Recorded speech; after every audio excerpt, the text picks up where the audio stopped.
Hello, everybody, and welcome to a new episode of the MinnMax Show, a place about games, friends, getting better. I'm joined by Jeff Marchiafava. Hello. Joined by a very relaxed and chill Leo Vader. Hi. Slightly sick as well, but he's comfy on the couch, so he's resting up. And Leo, whatever you do, don't say a word on this podcast, because we want you to heal, buddy. Thanks, man. You already blew it. We're joined by Jacob Keller. I'm just as relaxed as Leo. I'm very calm. And special guest, Brendon Bigley from Into the Aether and Wavelengths.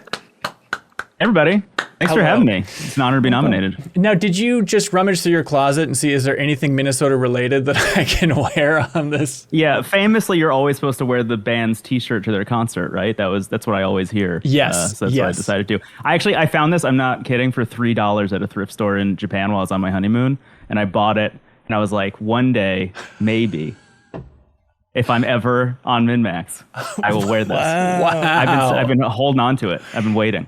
Carrying all the way from Japan. That's really an honor, man. Yeah. I am quite honored. I've mentioned Into the Aether on a couple episodes of the podcast before, but I don't know what I think when you did your big Dreamcast episode, I had a couple people be like, hey, there's this crazy long Dreamcast podcast that seems up your alley, Ben. I was like, yeah, I'll get to it. And it's really like, I feel like in the last year, where it's like, all right, I can't ignore people screaming about Into the Aether, and started listening to it and fell in love, not with you two in a parasocial kind of weird way, but that podcast is so good. And if I just may kiss your butt, you can just sit back and be as chill as Leo if you want. But how many gaming podcasts are just like two guys talking about video games? And that is what Into the Aether is. But imagine how good it would have to be just to like get a bigger and bigger audience. Like that is is that a backhanded compliment to say like that is the quality, that is how well spoken you two are, is that the enthusiasm, the passion flows through to a point that in a sea of gaming podcasts, you still rise to the top.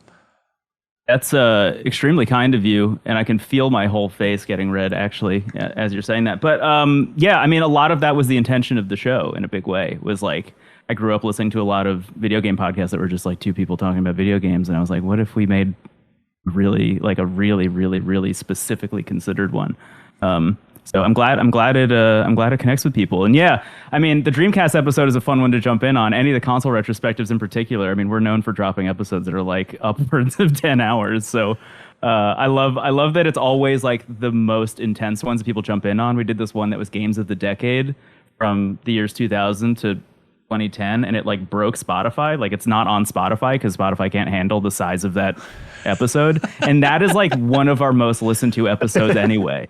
It's like people are like, yeah, I'll listen to 17 hours about every game that came out on the PS2. Sure, whatever. I love it. It's like anytime we think we've pushed the envelope too far, people are like, no, I'm here for it. And so it's like, all right. Yeah, the more niche you think you are, the more people are roped into it. It's like basically you're doing the deepest dives occasionally, except just on entire consoles, which feels like it's something way too ambitious, but you all are pulling it off. And then you have wavelengths as well that you're pushing into in a big way here.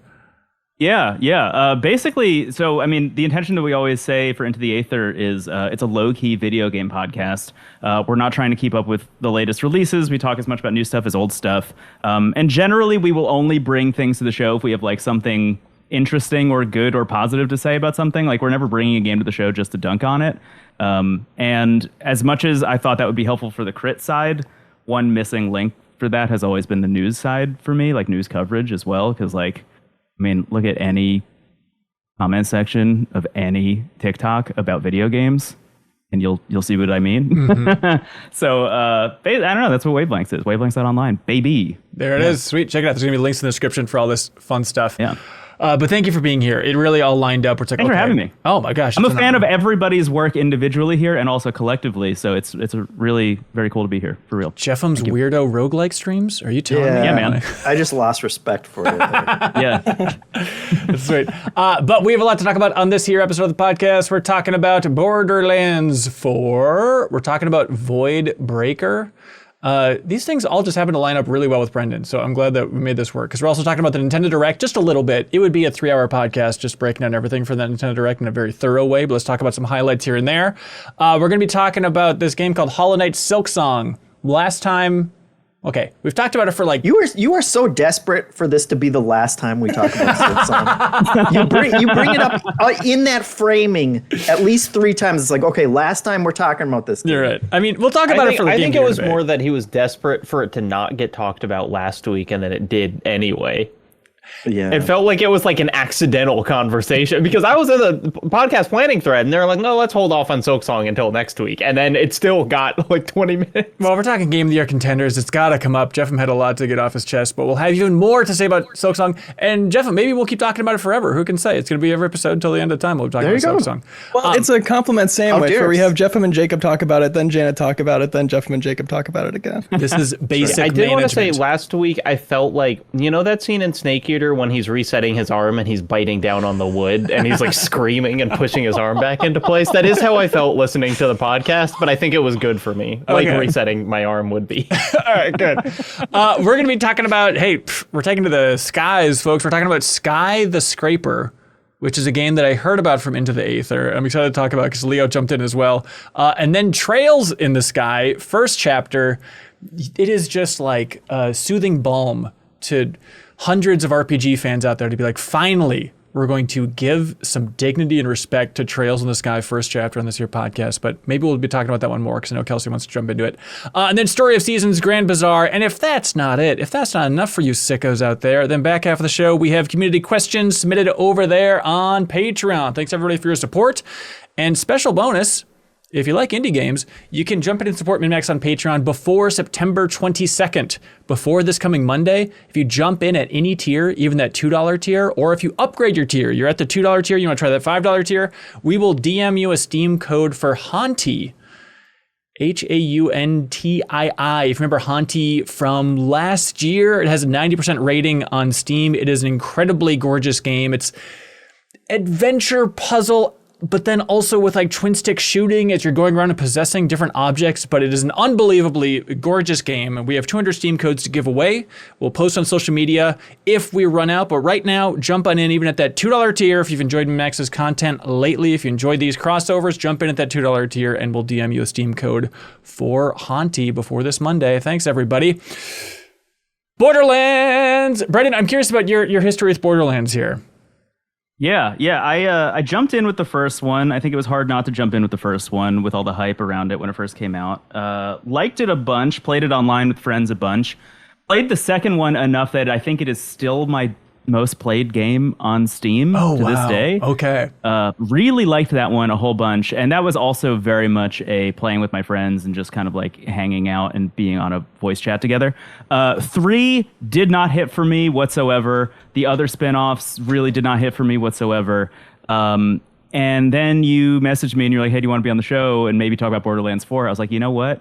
I think I would love try another Borderlands in the year of our Lord 2025. So this was a little bit of like honestly based a lot on the conversation online about how they're trying to pare some stuff back and dig into some other stuff. It seemed like the right time to give it another shot. Yeah. And it seems like all of society is having that moment of like, well, yeah, that's right. I did really like Borderlands. Maybe there isn't a good reason I shouldn't jump in and try Borderlands 4. Like, Jeff, I remember you were obsessed with Borderlands 1. That was like your whole MO. Yeah, I may as well be Brennan's best friend because my arc with it has followed exactly that. Like, loved the first one, peaked with the second one, did the cover story for it back at GI. Yeah, we flew down to Texas together and did that whole trip. Yep. Yeah. We played a ton of that. I think we did every DLC, a group of us at GI together. So again, it was like playing with friends. And then I had to review the Australian offshoot one. Pre-sequel. And it was like, it was oversaturation at that point, and it just kind of dipped down. Just my interest in general. And I've always felt apologetic about it because, we still had big fans of the game at GI and stuff. And like, I don't fault anyone if that formula is still working for you, but it kind of stagnated for me, and I was kind of super saturated with Borderlands stuff and just kind of nothing beyond that point clicked. But then I felt like I was kind of in the same spot of like, it's been years since I played one. I really loved those first two. Like, I should check this out and see, where my feelings are. And if there's still a passion there. And all of us, this isn't exactly topping our most played games on Steam right now. Like, all of us are still early-ish, couple hours in territory, first impressions of Borderlands 4. But I don't know, Jeff, how's it sitting with you so far? I've liked it more than I thought I was going to. the introduction was just a little rough because of it. It feels so like it feels very sequelitis now at this point. Like the intro just follows beat for beat what every single Borderlands game is, and so as soon as I started that, and it's like, okay, Marcus is narrating. Okay, now we're going to do the music video part where you run over a bunch of bandits to introduce, like all of that just felt so rote at this point in a way that like I'm so burnt out on just sequels in general in media that I was like, what am I getting into? But like after maybe an hour of intro stuff and picking my character and starting to unlock some abilities, it was like, oh yeah, like there is a formula here that I do still enjoy of like just constantly changing up your loadout with new loot that you're getting everywhere, and kind of like the abilities of my character, who I can't even remember what her name is, but she shoots out these giant orbs, and like all of the abilities are just so over the top and enjoyable to use that I was like, okay, I'm liking this again. Yeah, I assume you got Harlow, the Gravatar. Yes, the Gravatar. Yeah. Orb girl. Yeah, I went for her as Orb well. girl. And like, it turns out it is really satisfying to like put people in stasis in this big bubble. And then as they're floating up, you're then slamming that bubble that they're in into other enemies. Like it's a cool, unique thing I haven't done in the game before. I haven't even done that one. It's like a big thing that you shoot out and it explodes, and it like the cooldown on it starts so low. Like it's ready all the time when I'm in battle, and it's just like, okay, yeah, like just go straight to the fun, overpowered stuff. And you know, other mechanisms like the double jump, and now you have a glide and all this stuff that helps. Just kind of running around and exploring. I remember in I was a big fan of I don't need to say the Borderlands thing because it's the same as y'all, except I think 1 is still my favorite just because it felt, I don't know, kind of fresh and it isn't so quirky that it, you know, whatever.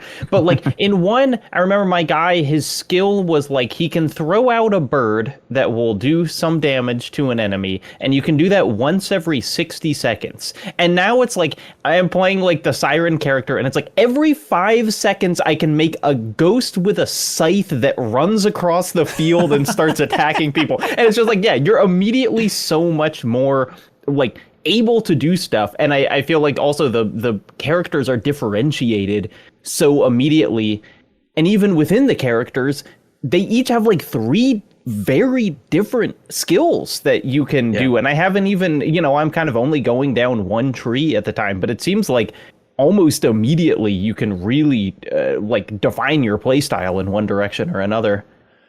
Yeah, I went the same route. I'm playing the same character with the same tree. I'm not paying for PlayStation Online anymore. Like I don't have the subscription, so I'm not playing with anybody else. I was like, oh, the character who can just spawn a bunch of ghost clones of herself with scythes. Yeah, okay, cool. I'm in on that. That'll be very helpful for playing solo.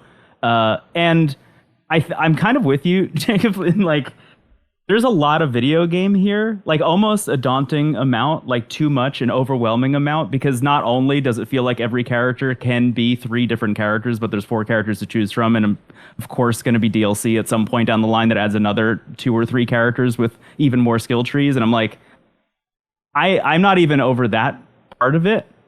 And also there are about 100 million different mechanics and things to be thinking about at all times, because it's kind of going down the like offline MMO style of open world design, right? Yeah. Where there's like 100 million icons on a map and you can do whatever you want, and there's always somebody giving out a quest, and there are always more enemies to kill and respawn and kill again and get quest items from. And I think this is how I felt about the first two. It's honestly been so long that I've almost forgotten what it was like to like really like a Borderlands game. Right. But I'm in this space where I'm like, and this is not, I don't want this to be dismissive or too dunky on Borderlands 4, but like, I'm kind of like loving it as a completely turn my brain off, don't listen to any dialogue. I turned the sound almost entirely off, and I'm just using it as a podcast game right now. And I am cruising through Borderlands 4. Like as soon as I locked into that, I'm like, oh yeah, never mind. This hits. This is working for me actually in a big way. I will say there's another game we're talking about today that has first-person shooter movement that is so incredible that it inadvertently made me like Borderlands 4 a little bit less to move through. But I'm liking it way more than I thought I was going to, and it definitely clicked with me much faster than 3 did, which was never. So I like that. I also have the volume turned down, and I almost turned the subtitles off, but then there are moments where it's like, oh, I would just be so confused why I'm not moving forward if I don't know that Claptrap is rapping right now.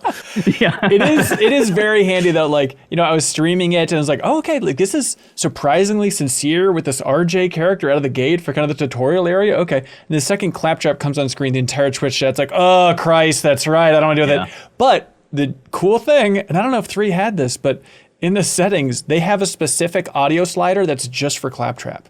So you can just bring down only Claptrap's audio. It's like, smart. They know what they're doing. Yep. It's Is there an option to just fast forward him? Because it was like, not only does the game come screeching to a halt when Claptrap stops from like a tone perspective, but you literally just have to slowly walk behind him around an empty town. And it was just like, oh, you guys were doing so well. And fortunately, he seems to disappear from the narrative pretty quickly. Like after that, I haven't had to interact with him again, which I've he's just loved. a side quest guy from that point on, basically. Yeah. It'd be cool if there was a mechanic where you could kill Claptrap every time he started talking and he'd just appear at the next point of interest. He's going through his own roguelike experience, yeah. I haven't been horrified by the comedy. I know it's so easy to dunk on the rating in the Borderlands series and stuff like that, but it's like, this seems like the right tone for me. Like, it's still silly, but not so aggressively obnoxious. Like I killed some enemy and my character had the grunt or the bark where it just goes, you're dead to me and anybody else.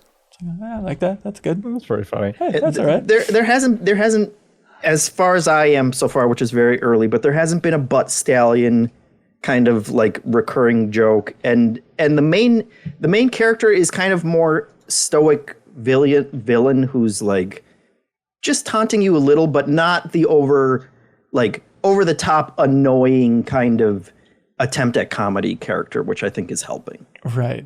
It is interesting that the main villain is a big gold guy who controls time, which is also the main villain of Hades 2, is a big gold guy who controls time. That's fun.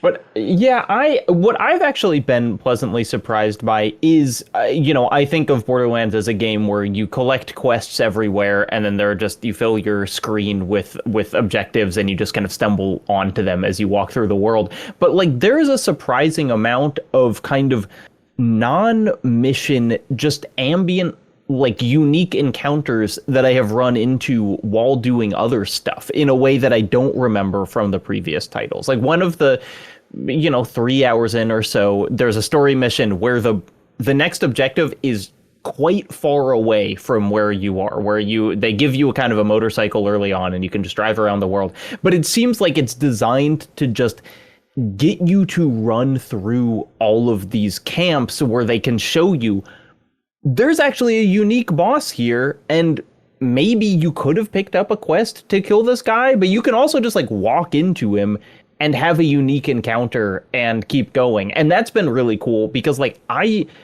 find the shooting mechanics of this game really, really solid. Like I really, obviously they're, a trillion guns, but like I think they feel good, and it's cool how different and powerful a shotgun feels from a sniper rifle. And so just kind of having these, not having to wait through dialogue sequences and just getting to kind of do a unique crafted combat encounter however often you want has been one of the reasons that it's been going down smoother than the other ones for me. I feel like the moment that the game clicked for me, and it feels so like it's tapping into the high school version of me that played Borderlands 1. But the moment that the game clicked for me was when I got a knife where wherever it lands, it creates a gravity well that just sucks in all the enemies around it and also damages them. And as soon as I got that and I threw it once and it happened, and then my like ghost with the scythe went up and just started hacking at them, I was like, you know what? Maybe this game has the juice, actually. Like maybe they did figure it out this time. Yeah. Nice. Yeah. Nice feeling. Yeah, I'm with you, Brendon, on it being like a brain off game, and I think it's been a while since I played a shooter like that. Shooters in my life have been like Voidbreaker that we're going to talk about, and like you were alluding to, which is like lean towards the monitor, keeping up with everything that's going on, dialed in, mouse and keyboard, or like multiplayer shooters. Yes, exactly. And this game I started on mouse and keyboard, but then eventually switched to control. I was like, I forgot that this is a lean back with a controller type of first-person shooter, which has not been in my life for a while, and that's a lot more satisfying of a way to play it, definitely on controller. Yeah. Are you playing on PS5, Jeffem? Yeah. How's it running? Absolutely fine. Aside from like the cutscenes, the frame rate seems bad on, and then as soon as you're in the world, it's been 60 frames. I also, full disclosure, I just got a new giant, very nice TV after using the same one for like 20 years. So everything is blowing my mind at this point of how good and smooth things run on my new big TV. But yeah, it's been running totally fine. I know there's a lot of controversy about the PC version and everything, but console wise, at least for the PS5, it seems. Were you having that? I'm also playing on PS5. Were you having that issue where the longer you played the game, the worse the graphics got? What? I don't think I've played a long enough session yet for that. Okay, yeah, it was like a kind of memory leak thing. I had that for a little bit. My first like 4-ish hours of the game were, I think, before a patch that fixed it. But it was literally like I was capturing footage while I was playing the game, and as I was playing it, I was like, this looks maybe worse than Borderlands 3 did in a way that I don't remember it feeling literally a couple hours ago. And then I scrubbed back at my footage and I was like, oh yeah, it's not loading textures anymore. It just stopped loading textures. And anytime I brought a gun out, it would just be like a block that would eventually go, oh, gun. Okay, cool. And now that's fixed, just to be clear. Like that seems to be fixed on PS5, but that was an issue for at least at launch. Oh, Jesus. Yeah. To talk about it, the PC version is not fixed at all. It's old Randy has been out there kind of on the warpath telling people to go F themselves if they don't have. I don't even know. I'm a professional video game player and video editor, and my PC can't go from the menu to the gameplay of this game without freezing for like 5 seconds. Really? So it's like, playing the game itself has actually been relatively smooth for me, though also in the kind of this is a lean back game, I don't need it to be, 60 frames per second the whole time. But like, this is a game where you go to the inventory a lot, and every time you go to the inventory or leave it, it freezes for like 3 seconds, and it's not good. Yeah. So it's like, in a couple months, I'm sure this will be mostly fixed. And so I kind of don't like talking about performance problems with games because like they usually do get solved. But like it's an issue. It's affecting my enjoyment of the game for sure. Yeah, it just confirming that it is bad. I have an absolute top of the line PC brought to you by NVIDIA, and this game on medium settings runs fine. Wow. It is really bad screen tearing constantly. And it honestly, it being a lean back type of game, it's like I do want it 60 frames. And honestly, this type of game I'd want to play on Steam Deck even. Like if I want to have this type of experience, I have a lot of really great options that run better and are more reliable and don't have to precompile shaders twice when I start it every time. Once at the start of the game, and then again when it starts loading, it says precompiling shaders again. I've never seen that before. Also never seen before post-compiling shaders. Yeah, seriously, come on. And the changing from mouse and keyboard to controller, it's the same sensitivity settings. I was like, well, this isn't crazy slow. And it's because it's 4 sensitivity sliders, which I always hate for, horizontal, vertical, aiming and non-aiming. And switching to controller, it's the same sensitivity. I've literally never seen that in a PC port before. Also mapped to the same slider as Claptrap's audio, which is even more bizarre. Yeah, if you want to be able to aim, he's got to be screaming. He's going to be louder. You got to be as loud as possible. Yeah. Leo, can I ask you one question? As another person who seems to be on my wavelength about this being like total brain off video game, how much enjoyment are you getting out of spending as much time in menus as you have to in this game? Because I'm finding that while I'm listening to a podcast, the last thing I want to do is bring up my inventory and then sort things by manufacturer and then decide what is junk and what I'm going to sell and then bail on it or drop it all. Like, that's not a thing I want to be thinking about as often as you need to be thinking about it in this video game until you increase your backpack slot. And even then, I mean, it just makes it worse later, Yeah, it's classic Borderlands in that way, and that's the skill trees are a lot of like 3% melee damage, and when you do melee damage, it'll buff your firing aim for 5 seconds and things like that. That I agree, it's a lot of reading, which is totally fine for people who want to be into this game for everything that it is, but for it being let's check out of certain elements, it's hard to ignore things on the skill tree. It's a little too dense, and I'm not too excited about the things on it for that reason. I get that this is part of the hype, right? Like, that's part of the deal, right? It's a looter shooter. That is like literally part of the genre description that we're going for with Borderlands. I just, at a certain point, I'm like, I feel like we can figure something out here, Yeah, that stuck out to me too, of like, I wish after all these iterations, they had figured out a better system for just dealing with the number of guns that you have. And like, especially like Avowed has the ability when you're collecting stuff, like you can just instantly sell it off from wherever you are and that kind of thing. I have already, like the first thing, all my first upgrades went to expanding my inventory size as much as I could. And it is still a pain. There's just not a good way to be able to deal with it. Delaying the inevitable in some ways. I mean, you can to devil's advocate a little bit. Which I can't believe I'm doing this for Borderlands. Gotta do it, but it's like when when you pick something up, you can pick it up as junk, and then as soon as you see a vending machine, you can click sell every junk, and it's like one button. And I have been kind of avoiding the menus by just equipping guns when I see them, swapping out one of my current ones, which you can do from the ground, and then you don't have to go into a menu. So like, if you're not that intent on reading the descriptions and comparing things, you kind of don't have to, but like, that still doesn't fix any of the stuff with the skill tree, or if you want to be more specific with your equipment. Yeah, the marking things immediately as junk and also auto-equipping certainly is better than not having them, but like, at some point, and it won't take very long once you begin, like your inventory is already going to be full of items, and new enemies are going to drop items, and you're going to want them, in which case you're going to have to go into the menu and figure out what you're going to drop on the ground. And that does take a while. The filter thing, I'm glad that they added a filter for your inventory, but at least in this state on the PS5, like you can set what you want your inventory to be. So like show all my equipped weapons first and then sort everything by rarity. And that resets every time you go back to the inventory. So you just have to do it again and like move the cursor around with your little joystick. And it's like, there are more quality of life improvements that I'm hoping will happen there. But just like you're always going to fill up your inventory no matter what it is. And then you have to do that slow guessing game of like, what do I get rid of? Unless you can get to a vending machine to just like dump it all off. So where does everybody think they're at? This is pleasant surprise. Seems like Borderlands fans, other than the performance issues, which are huge and made worse by Randy Pitchford screaming about it, obviously. But like, other than that, it seems like this is probably going to make a lot of Borderlands fans very happy. Like, do you all think you're going to stick with it? Or is it just like hey, not too shabby. Hades 2's out next week. Honestly, it's when you frame it like that. I mean, realistically. I totally would be happy to just like not ask too much of this game and just blast through it and have a totally fine time, because the shooting is good, again, especially on controller. Like, it does feel good, and the guns are fun. It's always been great with the different gun brands having the different little quirks.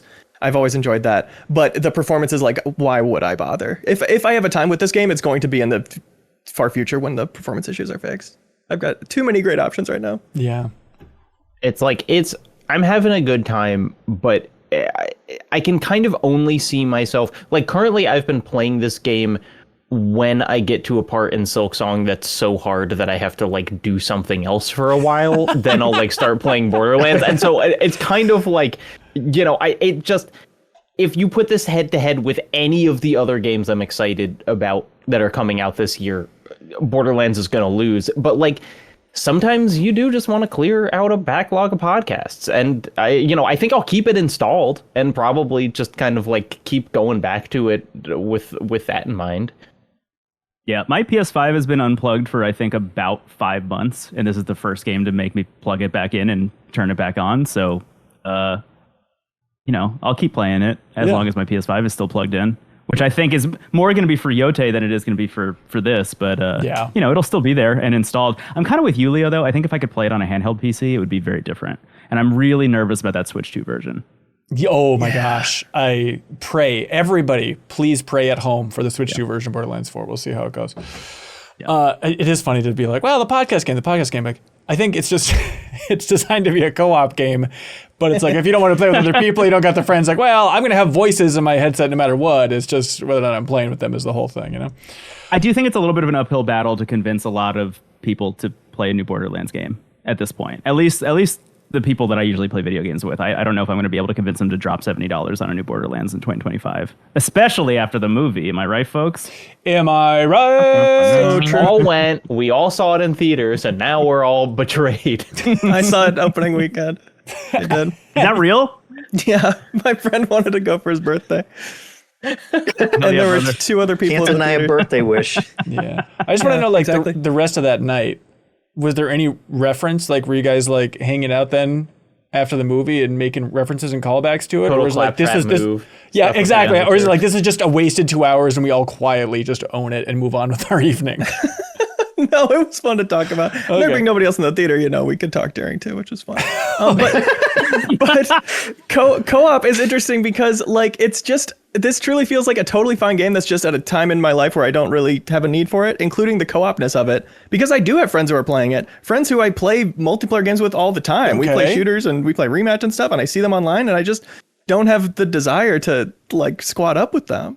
It's just like it's the same game it always was, and I just don't get attached to it the way I used to. Borderlands hasn't changed. We've changed, you guys. Right. Yeah. And Jeff, RPCs have changed. just like how you always need to change out what's in the fridge, am I right? Constantly, Yeah, right, the cycle of like, what kind of wavy greens do I need in here now? Oh, is this expiring? What's going on here? I want to make a fancy meal. What do I do? Yeah, mustard. What do I do with it? Where do I put it? In my eyes? Jeff, for the last time. Yeah, and then you scream, ow, help me, doctor, I need help.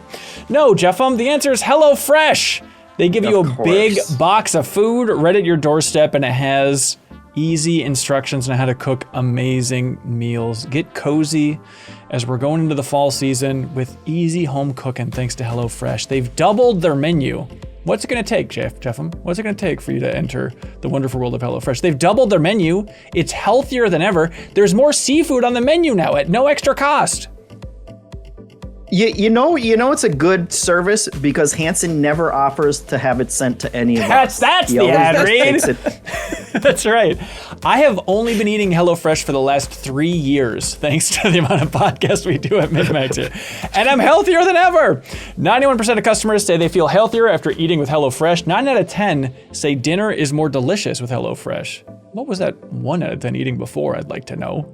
Hey, if you're the 1 out of 10, reach out, please.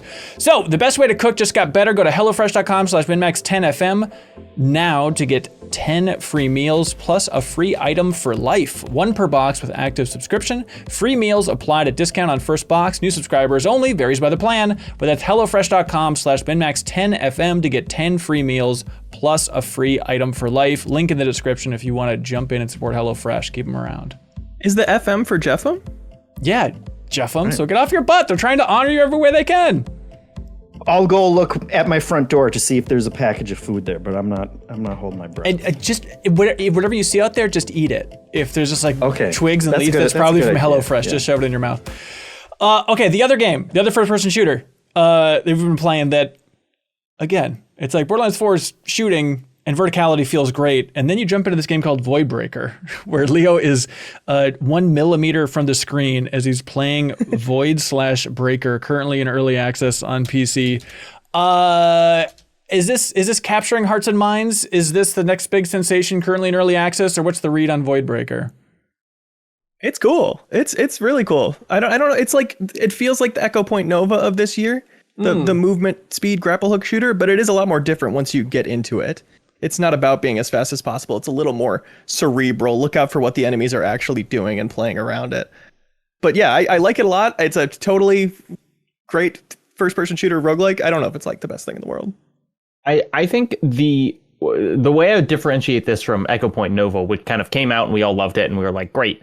This feels like it is in early access and it's going to get better. Like there is so much potential here, and then there are kind of like little things that I'm like, I actually think that's something you can change. But it's like the fundamentals are so solid that like I played enough that now I'm like, I'm marking this down, and when it hits like fully, I'm done with it. I am going to go back and go all in on it.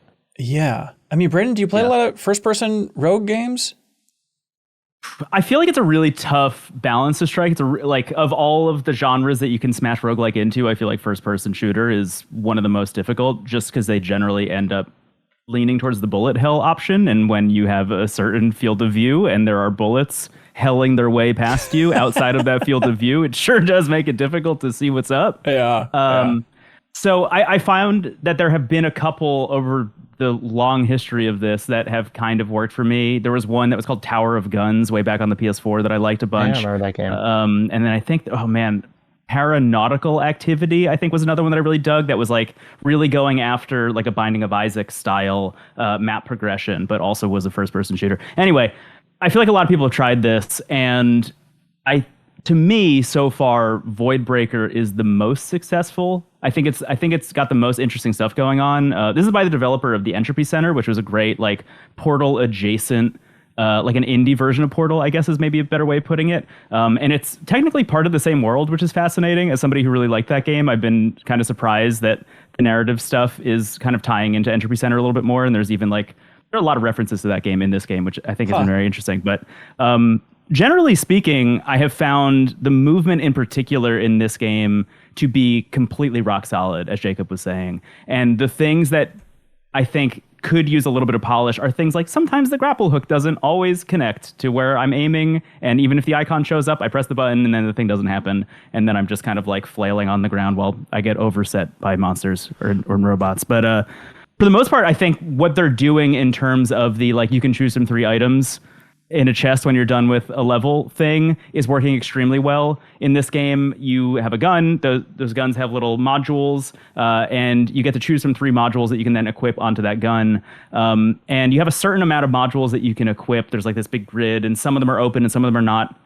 And as you take these modules and place them in, they'll do things like, okay, this will give you a different kind of bullet that you can shoot that's just like basically a sparkler, and it just shoots like sparks all over the place. You know, it's very weirdly Borderlands in that way. Yeah. And then some of them are just kind of more basic that are like, okay, your grenade will do more damage if you equip this, et cetera, et cetera.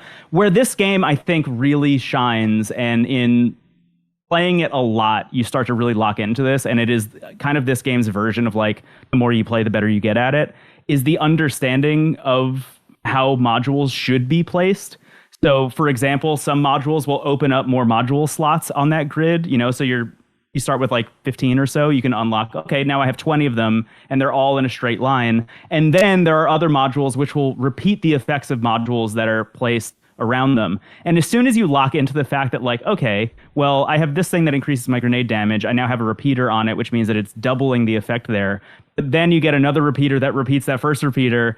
So then that first one now is doing 3 times as much grenade damage or whatever. And you start to get very, very creative, you know, when you start to get into that headspace that you get with all great roguelikes, which is, okay, they're giving me a lot of choice, but can I break it a little bit? The answer in Voidbreaker is always yes. It's always yes, and they are stoked for you to break it, and that is actually maybe the only way to succeed in a lot of spaces. Because it gets so hard. Dude, that first boss in particular in this game, like, it is such a wall. It is such a difficulty wall.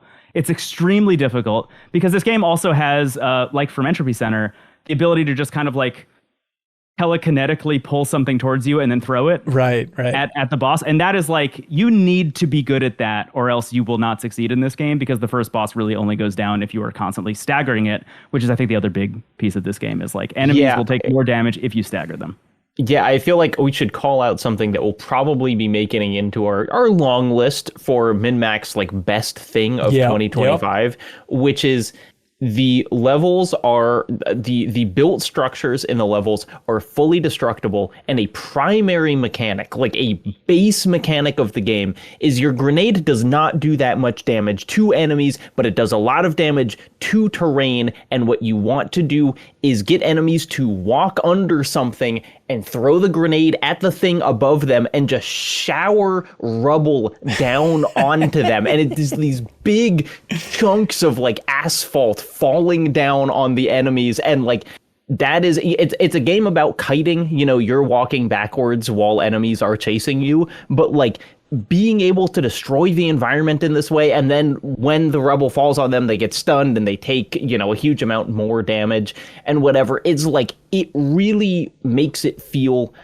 creative and interesting in that like you are playing it. There aren't that many different permutations of rooms per level. I have seen them all at this point, but because you're just dynamically destroying them in time with the enemies running towards you, it's so cool. You know, it makes other destructible things seem kind of like, oh, you guys, you didn't have the courage to go all the way in the way that Voidbreaker does, where it's like it's your primary way of dealing damage. Yeah, and it's how you get your health and ammo mainly. Like that, it's the kind of the Doom Glory Kill equivalent is you have to stagger enemies first, and the best way to do that is to rain things down their head. And there's so many fun combos and playstyles that come out of that. Of like, okay, I get this upgrade now that I can, when I throw things at enemies, it freezes them, and when I freeze them they slow down more, so I can like get them all piled up under this building before I bring it down and strategize around that.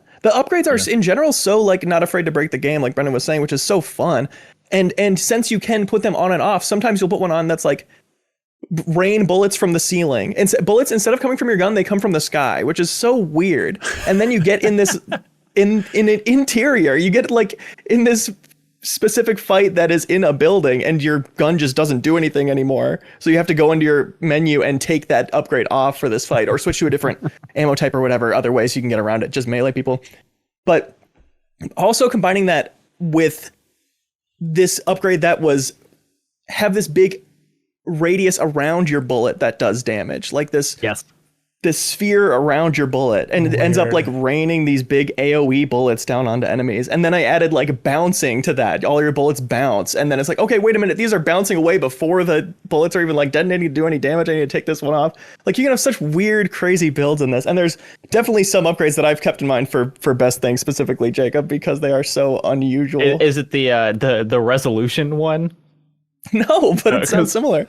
There's one in which the size of your clip expands the lower you set the resolution of your window. Yes. So if you're playing the game at like 512, then you can have like 70 bullets before you have to reload, but you can't see it because it's this tiny window on your screen.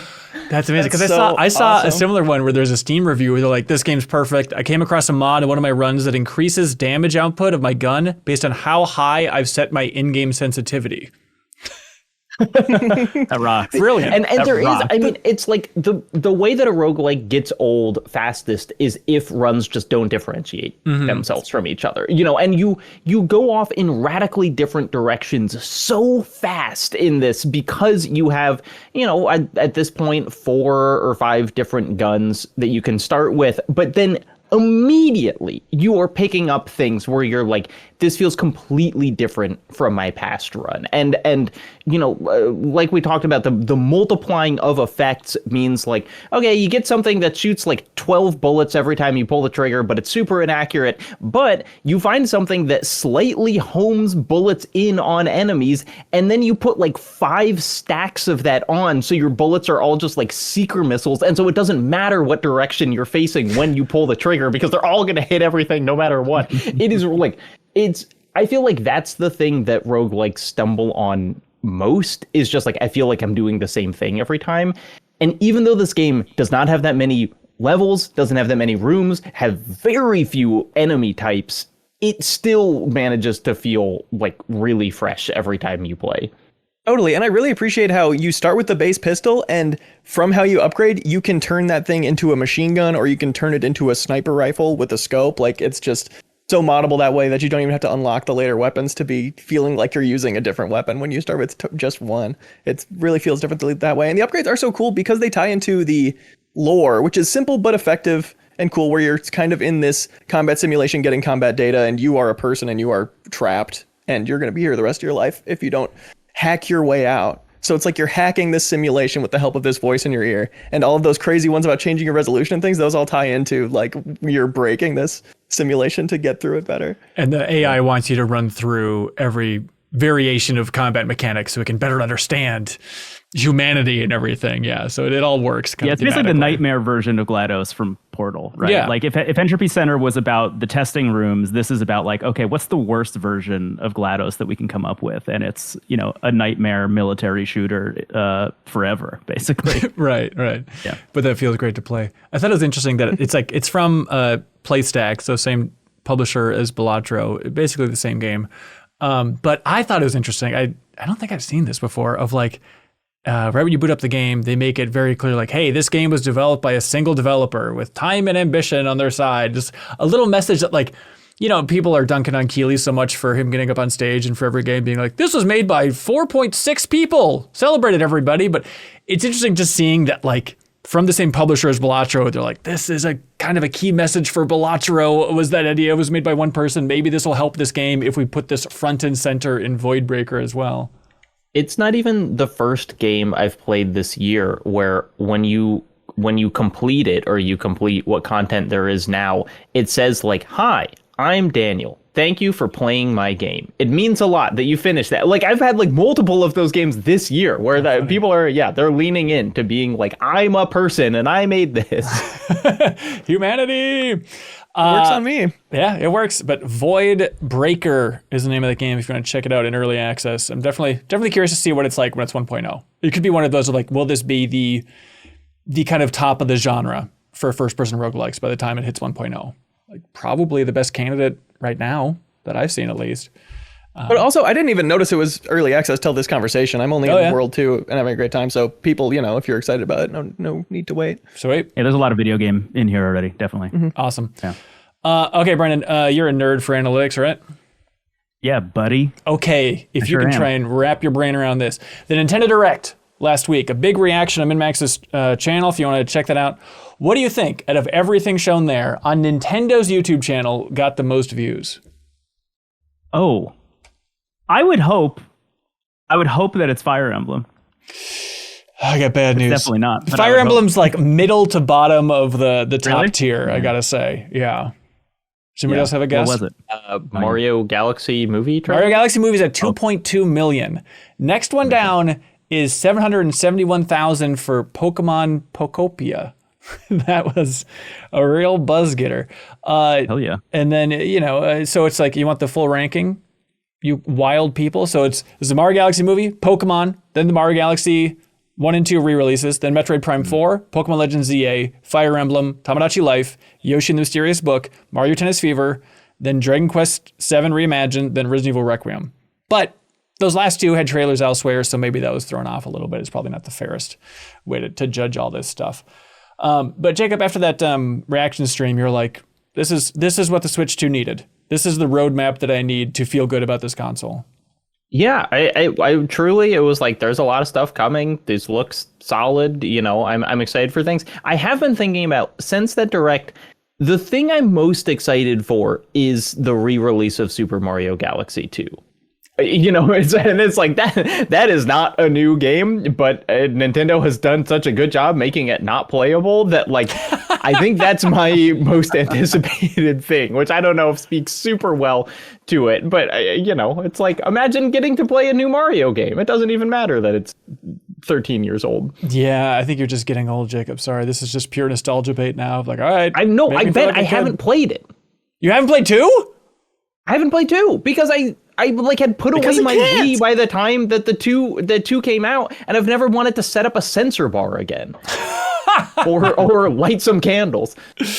Yeah. Oh, this will be sweet then. I'm excited for you to jump into that one. I do wonder, I think the timing kind of works out. Like, do you think that they held back 2 because at that point they knew that for the next Mario movie they were going to be going to space and it was going to be the Super Mario Galaxy movie? Because like the movie was in production in like 2020, which is when that 3D All-Stars thing came out. Did they hold it back from 3D Mario All-Stars? Right. I think they just did it because it was cleaner to do 3 games that were each kind of standalone than like 3 games and then a sequel to one of them. And it's just a happy coincidence. Then it's like, well, I guess we have this lingering amazing game. Let's re-release it right before the Super Mario Galaxy movie hits. They might have planned it anyway. But like, I think even if there wasn't a Mario Galaxy movie coming out, they still wouldn't have put 2 in All Stars. They might have put it like as DLC or something at some point. Yeah. The pitch of the movie, it's like, okay, you got Lumas, those would be cute. You know, there's kind of that one Luma in the last movie, and you got Rosalina. Like, do you think? I'm sure it's going to be an awesome sequence of him jumping around on, you know, planetoids and all that stuff. But do you think the idea of going to space is like we're now going to connect to different universes of Nintendo? Is this the direction they're pointing here? Oh, it's their multiverse of madness. I think it might be. I think it might be. Because, like, I think for hardcore Nintendo fans, like, oh, great, that's an entire film. He can run around the library for 2 hours. But, like, there has to be a reason other than just it was a cool game on the Wii that they're going this direction. And I think that makes the most sense. Scared of mushrooms. Right. Good basic storytelling. What was the deep plot of the Super Mario movie 1 that they needed to, like, flat? It's just going to be he goes and does stuff and they make some strange references. And play some strange songs. As long as there's strange songs in there, I think we'll be set. But If they give us like a movie orchestral Gusty Garden Galaxy, I truly don't care what happens in the rest of the film. Yeah. done and done. But Brendon, what are you thinking about the most after that direct? What's capturing your imagination? I think the thing that I'm the most stoked imagination. Great pull, Ben. Dragon Quest VII Reimagined is the thing that I'm most stoked about from that. I mean, I'm a big Dragon Quest fan. If you're watching the video, I got Dragon Quest stuff everywhere around me. Big fan of that franchise. 7 in particular is a kind of tricky thing because it is famously the longest Dragon Quest that exists. Like the PS1 original version, Dragon Warrior 7, is somewhere in the realm of like 120 hours on how long to beat. Like normally, that's not like all extras and all that other stuff. It's like that's just the main campaign. And then the 3DS remake tried to shave some of that off. Like that game also famously opens with 4 hours of no combat at all. It's just like you and your friends hanging out on an island, kind of having like a little Goonies adventure for a little bit, and then slimes show up after that. And they shaved that from 4 hours to 2 hours. And I feel like there are a lot of little things like that where you will spend a lot of your time in that game having no idea whatsoever where you're going, that they could probably breadcrumb it a little bit better for people and not really remove what is charming about that game. On top of that, it seems like, at least based on some of the post-release stuff after this trailer, it seems like they're literally making like models, like actual figurines of these characters and scanning them in almost Fantasian style, and creating some worlds that are supposed to look a little bit more tangible like Fantasian as well. And that is just really, really exciting. I think the thing about this game is that it is an extremely daunting one for most Dragon Quest fans to play, and finding any way to give people a better on-ramp into this one, I think, is really exciting, especially as Dragon Quest just becomes more and more popular over time. Yeah, it is funny to think of them like, you know, having this whole new art style and stuff for this game, but then to tackle a game that's so huge. Like, I guess if they're coming at it from the angle of trimming it and editing it and cleaning it up a little bit, but it's just like, this seems like a huge production, not to mention the fact that there's other Dragon Quest remakes still on the horizon with 1 and 2 that are coming, like early next year, is that right? Yeah, that's actually, I think that's like next month. Oh, geez. Okay. 1 and 2. Yeah, it's soon. It's relatively soon, I think, which is exhilarating as somebody who really likes those games too. But yeah, I feel like you also can't remake all the Dragon Quest games with a 2D HD pixel art style. Like that's not going to work for Dragon Quest 7 and Dragon Quest 9. I feel like that's the other one. I think they got to get 9 off the ground also, because that's the one that's locked to the DS that is like specifically built to be played online multiplayer. So hopefully this is maybe a door into that. That's going to be so weird. Yeah, if they get to like 8 and 9 and they're like, okay, then we're going to make an offline version of 10 with this art style as well. Like if they lock into the HD 2D for the 2D games and then this kind of miniature style for the 3D Dragon Quest games, like they're set. They can sit back. They got the roadmap planned, baby. But it's very fun. The thing that made me like pop off though. I mean, I was stoked about that one. Yeah. And then of course, Fire Emblem is your biggie. Yeah. Fire Emblem Fortune's Weave is like kind of the dream. I feel like, you know, Three Houses really connected with people in a very, very, very big way, and connected with people who are really into specifically the combat and strategy of Fire Emblem, but not so much the story elements and the choice elements. Right. I think Three Houses really, like a lot of first-party Nintendo games on the Switch, paved the way for how they can continue their franchises in the future. You know, you had Breath of the Wild for Zelda, and you had, you know, basically every first party franchise for Nintendo got their kind of like Nintendo Switch glow up for the future. And Three Houses was definitely Fire Emblems, and I don't think Engage really captured that the way it seems like Fortune's Weave probably will, as an either prequel or sequel to Three Houses. Still unsure. Really? Because there's a character shown at the end that is from Three Houses. But we just don't know exactly what that means. Why? So like she's technically older than she was in Three Houses, and yet all of the characters are using these like kind of bone weapons, which are legendary weapons that you like dig up and find throughout the course of Three Houses that are like historical artifacts. So there's a little bit of a question mark about when the game takes place. Oh, weird. Okay. But it seems like everything you're sick. hoping for the future of Fire Emblem. Yeah, I'm stoked about this. I mean, this is, I feel like a lot of the Into the Aether fandom in general exists because of our fervor for Three Houses in particular. Like, we launched the Discord right when Three Houses came out, and every channel was just like, what house did you pick? Who did you recruit? Et cetera, et cetera. And I feel like it's just going to happen again with Fortune's Weave. I'm stoked about it. Yeah, that's sweet. And it's nice to like, it'd be great. They said 2026 for Fortune's Weave. And so like, hey, there's one shot that Nintendo took, but the thing that I keep thinking about with this Direct is like, it was a filling meal. And then you look back and you realize like, oh, they still have all these great dishes in the kitchen. You know, they have not announced Splatoon, well, other than a little side game in the app, but let's pretend that didn't count. And then like Animal Crossing, 3D Mario, next Zelda, you know, Smash update, Xenoblade, Star Fox. They still have so many franchises and like big things to drop for the Switch too. But still, it feels like, all right, the roadmap is starting to fill up, even it is with, you know, stuff like a new Mario Tennis, stuff like that. There's stuff to look forward to on the horizon for Switch 2, which I feel like we were all screaming for. Does everyone here subscribe to the theory that the next Smash is just going to be Smash Ultimate? I think it has to be. Yeah. Or is it going to be a new thing? Wait, what is Smash Ultimate? Just like Smash Ultimate Deluxe, just like, okay, here's Smash Ultimate again, but we're just going to have everything unlocked right from go and maybe add a couple things here and there versus just creating an entire new Smash game. Right. That seems more likely to me, but I feel like that's what I thought last time too, to be honest. And I think being surprised by that MF Sakurai.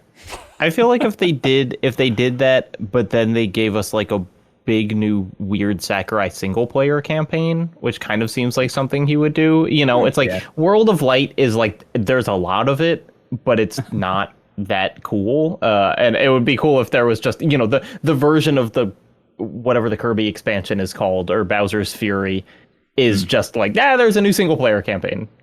Right. Yeah, I think that pitch of like, you know, he was asked to do Kirby Air Riders just to cleanse his palate, cleanse his system before he jumps into this. But like, I think we should all write a petition to Sakurai and be like, don't work too hard on a new Smash. Just re-release the last Smash, make it run greater, run better online, and then give us. I'll take 3 characters.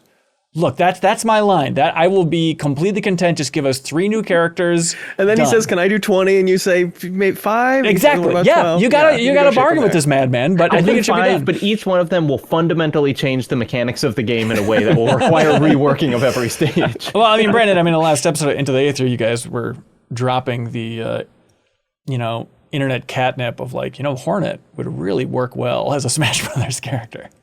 Her moveset in Silksong is just a Super Smash Brothers moveset for real. Like, every button is even mapped to the same button. It's remarkable how well she would map into Smash. I would love it. It'd be interesting. Otherwise, I mean, we got the little figures from... Donkey Kong, that's a whole new moveset, right? I mean, that's the easy one for... They can just count that as a new character, like Donkey Kong Bonanza Donkey Kong or something. Like, oh yeah, talk about having to rework every stage. He's going to be digging in that thing. But I guess you can use the Minecraft mechanics. Ooh, can you imagine tearing apart? Yeah, even like that temple stage, but as Donkey Kong from Bonanza. Now that's gaming. Jeffem, what was your biggest thrill watching that Direct? I guess all the things I like. Nobody watched the videos of on Nintendo's official YouTube. I want to play the new Yoshi game. Okay. Even though they couldn't come up with a better name than Yoshi and the Mysterious Book. Well, look, it bakes in the intrigue. How mysterious could a book possibly be? Buy it and find out. It's so you walk into GameStop, you go, what's that game with Yoshi and that mysterious book? And there's no confusion. Yeah, there you go. We are going to find out the mystery is that it's the book of love from It Takes Two. That's what you're going to find out halfway through the game. No, wait. Mysterious ethically. That game looks cute though. That game looks adorable. Yeah, no, I think it seems like a great world. I just want more Yoshi content. Really? I'll take whatever Yoshi's in. You want more Yoshi content? Yoshi's awesome. Now, is this like factoring in your kids? Like, this is going to be a perfect thing for them to play? He would also absolutely like it, but I just like Yoshi myself. So, okay, not here to judge. What's the problem? No, we all love it. And I want to play the freak Pokemon farming game where they make a Pokemon into a human for some reason. It's really excellent. It's a very good idea. It's a very good angle. I'm trying to remember. I don't know if it will be, honestly. It might be a disaster, but it looks different and weird. And I like farming games traditionally, so. Yeah, but was it Koei Tecmo that was developing this? It was like an outside studio. Yeah, so I'm curious to see. Game Freak and Koei Tecmo co-developed. Yeah. Okay, yeah, Wild. for Procopia. Yeah, I'm curious about that, but that's coming in 2026 as well then. Yeah. Certainly cautiously optimistic about that one. Not notorious for having a lot of quality of life features that other similar games have pioneered. Yeah, something like Game Freak, and certainly a farming game, you need a lot of those. It's like that's a genre where games are lifting each other up by sanding off the edges. Yeah. I think it is cute though, because like the way it starts, it's like, okay, this looks like a Minecraft. Like, what are we doing here? What are we doing here? And then I like the way the camera like pulls out in the end and be like, you see, it looks like Minecraft, but it really just looks kind of like the old Pokemon games, kind of the old 2D games. Here is kind of the perspective here for being thrown into the middle of this thing. But it's definitely going after a Dragon Quest Builders kind of thing, even with the like community building aspect, which I think is the thing about those games that really connects with people is the idea of like going into this place that is completely rocked by, the villain of Dragon Quest and then finding a way to make a community around that and still survive and thrive despite everything is kind of seemingly what's going on with Pokemon Phocopia somehow also. Yeah. Which I'm very here for. Yeah, it's this big swing. I'm stoked about it. Speaking of big swing, Nintendo is making new Virtual Boys, everybody. This was probably the did you strangest. guys lose your minds when they showed that thing during your reaction to it? Because I lost it, and I was watching this by myself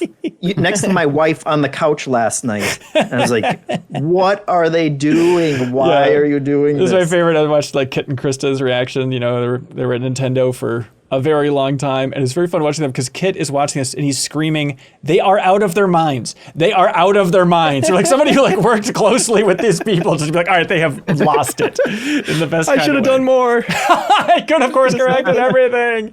It is absurd. It made me feel really old in the sense of like, do people apparently just don't remember that the Virtual Boy was an unmitigated disaster and everybody hated it and dunked on it for years, and now we're all going to go out and buy a peripheral to play these 20 virtual games that you have to subscribe to, and they'll 14 that will be released over time. Yes, they'll release the other ones. They won't all be there at launch because we're all going to be dying to stick our heads in another one of these. My God, I can't believe it. But it's so funny. For the diest of diehards, putting it on once will be plenty. Yeah. They're not going to check back in when they release it. Do you think there's a higher price point to time spent peripheral in the gaming landscape than $100 for an average of, I'm going to say, 10 minutes playing Virtual Boy games?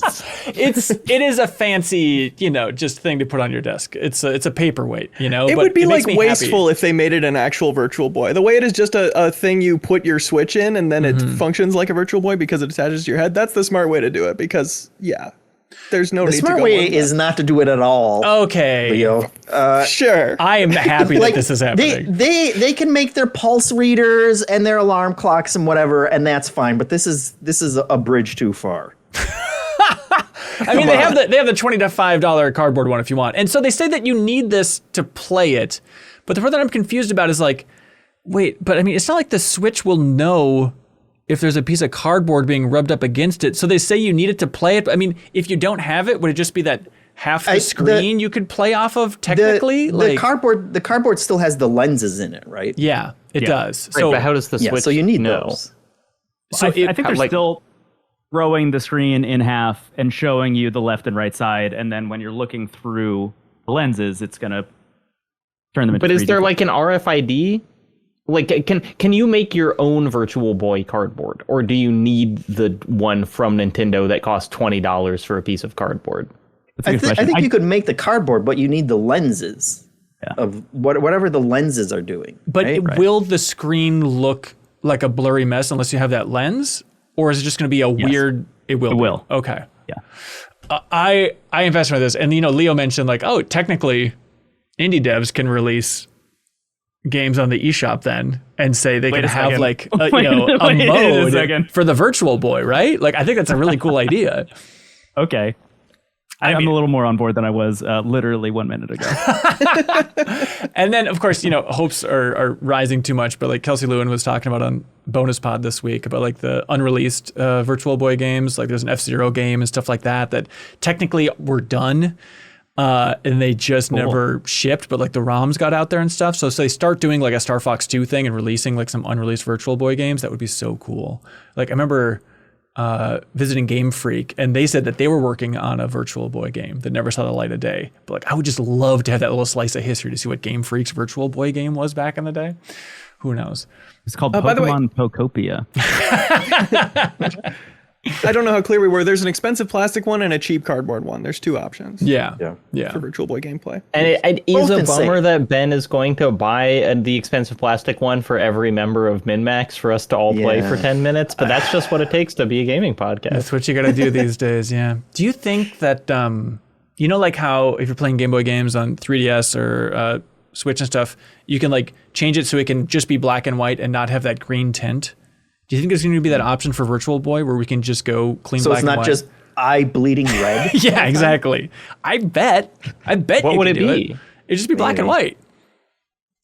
Then you're not in the future anymore. Oh, yeah, you're right. Okay. That's not important. I mean, Reddit was losing its mind. So many comments about just like, why not on the 3DS? You guys had your chance, and now you're making us buy a piece of plastic or a bunch of cardboard. You had years and years to do this on the 3DS, and you did not do it. And now I think it hadn't been long enough. You need to let that nostalgia cook until the pressure cooker is about to blow the lid off. Yeah, I think 2025 is the right time. They're literally waiting for subscriptions to be normalized. Yeah, they didn't need something to justify an ongoing subscription to all these old games. So. Do you think that Atari will see this and announce a lavish reproduction of E.T.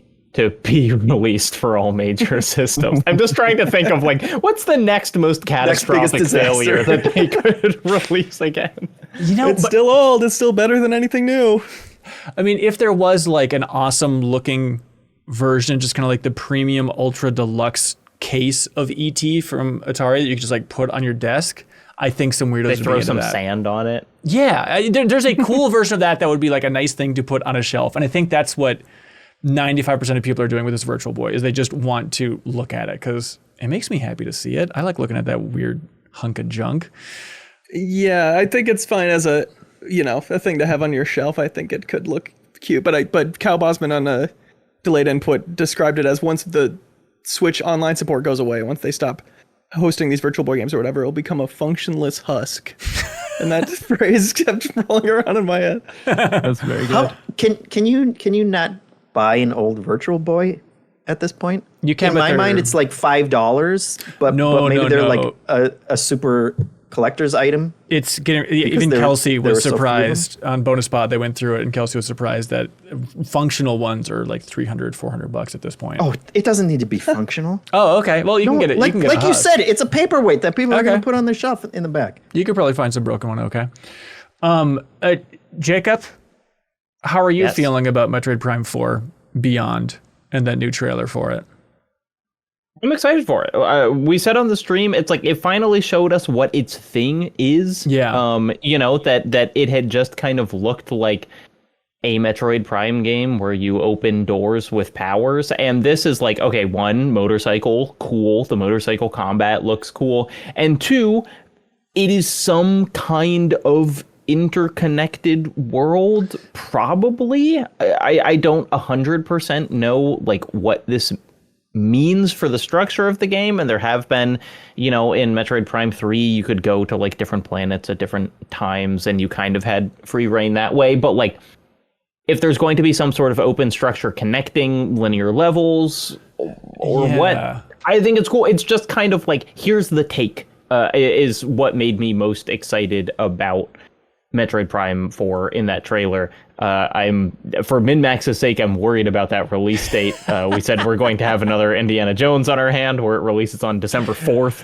And so we'll all have played 3 hours of it and then try to decide if it should go in the best games of the year. Yeah, well, if we're not going to be worried about it as an Indiana Jones case, because I would have finished it and rolled credits, and then we can place it exactly where it deserves to place. So there's not going to be any drama. But it is, Leo, I saw the blood drain from his face when he's like, where did we leave that debate where we just spent so much time arguing about what we're going to do about games released in December? And it was, well, let's just wait and see if anything drops in that dead zone. And now it's Metroid Prime 4 in that dead zone.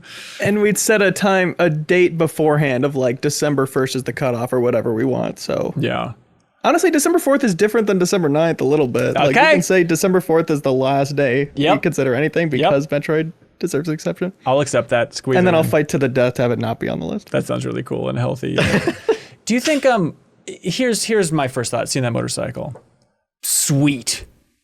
However, it feels like it's cool to look at in a trailer, but it made me think of just to bark up your tree, Jacob, like the kaiju in like Bayonetta 3. Where I'm like, good for a trailer. No More Heroes. Oh, okay. No, but it's like good for that big dumb motorcycle. I don't, but it's like, it's good for a trailer, but practically, is it making the game better to just here's have how the I know large you didn't swaths? play Bayonetta 3, Ben. The kaiju were incredibly well incorporated into combat. It was the third terrible character that ruined that game. Oh, that hurts. It's a little. It truly is like. Is it just pushing forward in a direction and occasionally there are enemies that you shoot with homing missiles? That'll be disappointed. But like, I think it's maybe an indication that the structure of the game is more open, which is a cool thing for Metroid Prime to be doing. Yeah. We'll see in December. There's probably going to be a direct for it before that. Also, I love that they announced they're going to do another Kirby Air Riders direct with Sakurai. You can't keep that guy away from it. It's going to be sweet. That first one was already an hour long. That's amazing. What didn't they talk about in that first one? I'm so stoked for that. Yeah. And also every day on the Nintendo app, they also are dropping new info about Kirby Air Riders. This is just like more than you can possibly imagine. It's fun. It's fun. Amazing. And then remember how we had the podcast last week where we were talking about every Game of the Year contender that could dethrone our Game of the Year and what could it possibly be coming up throughout the rest of the year that could possibly dethrone it. I think the one game we didn't mention, of course, is the one game that's now dropping next week, which is Hades 2. It's like, oh yeah, I don't know why we weren't thinking about that because that could dethrone everything, but we'll be talking about that in the future. And it's awesome to see it pop up on the 25th, I think is the release date then for Hades 2. Hey, Brendon. Hey, Ben. I was thinking about this because mine just came in the mail, and this isn't a sponsored segment, I swear. But I just got my grip for my Switch 2, the Satisfy. Yeah. Have you ever used that? I haven't. Okay. I haven't. I'm testing a couple grips at the moment, but I don't have that one yet. Yeah, you have the whole video about it. I just wonder where you're at for the state of accessories for the Switch 2, since you are obsessed with handheld gaming. Like, if you got your easy go-to at this point for what you think is the best option. Actually, I could and grab it. Please. So I have the D brand kill switch on the Switch 2 at the moment. This is also not sponsored. Nobody sent me any of this stuff, just to be clear. I have the D brand kill switch. I'm only using the grips at the moment. It comes with like a whole thing. There's like a back plate and there's all this other stuff. There's like a dock adapter because if you put the back plate on, it doesn't fit in the dock anymore, which I think is a bizarre way to make an accessory for the Switch. But if you take the back plate off, it still works. And let me tell you something. Silksong approved these grips. Okay. I have made it through a lot of like late game stuff with this, which is pretty nice. Yeah, I've been really impressed with this because I think the point I make in all of my videos about the Switch 2 is like it is as flat as humanly possible. And my one wish for the Switch 2, like literally the only thing that really disappoints me more than anything, it's just they didn't think about the ergonomics of it at all. Because making it bigger and heavier and having it be just as flat, I feel like is maybe not the move. Yeah. These grips are, I think if you get them from D-Brand, you can get them without the back plate. I think it's like $25 or something. It's like not that bad, which is a pretty nice deal. Yeah. Does it affect the weight at all? A little bit, but honestly, it's offset by how easy it is to hold. It feels very Sure. Steam Decky now, which is kind of nice. Like if you're looking That's at it, all like the I want. profile is kind of the same of the Steam Deck, That's which honestly appealing. makes it a lot better. Yeah, Yeah. it Get a is little crampy on the Switch too. same. Yeah, it makes it significantly better. When I was in Tokyo when the Switch 2 launched, and I went to a Bic Camera, which is like a big, it's like basically a big like a Best Buy, kind of like a 5-story Best Buy, and they had a whole floor that was just like video game stuff. And specifically when the Switch 2 launched, they just had this giant wall of like at launch accessories, like day one Switch 2 accessories. And the amount of companies that were just like throwing things at the wall to see what sticks in terms of grips was wild. I found this one pair that was like brass knuckles for the Joy-Cons. Like you would literally like put each finger through, Just lock it on in. the back for the Joy-Con, which was wild. I ended up buying these like silicone grips. I don't think I have them like on hand, but I bought these silicone grips for $5. That honestly worked really surprisingly well until this moment. So I think like anything is better than the Joy-Cons Yeah. out of the box. Like literally anything. But you know, the D-Brand stuff is good. I've heard the Genki stuff is good on one of my Okay. other shows. Next Portable Console, we were talking about the Genki stuff, and apparently that stuff is good too. And has the Satisfy. I like it a lot. Like it like was, you know, we got so many of those things back in Game Informer in the day, and when we got that Satisfy grip for the Switch 1, I was like, this is heaven. This is everything that I wanted. So I've been waiting for this to finally come and be available and shipping out for the Switch 2 and stuff. I bought it months and months ago, but it finally shipped out.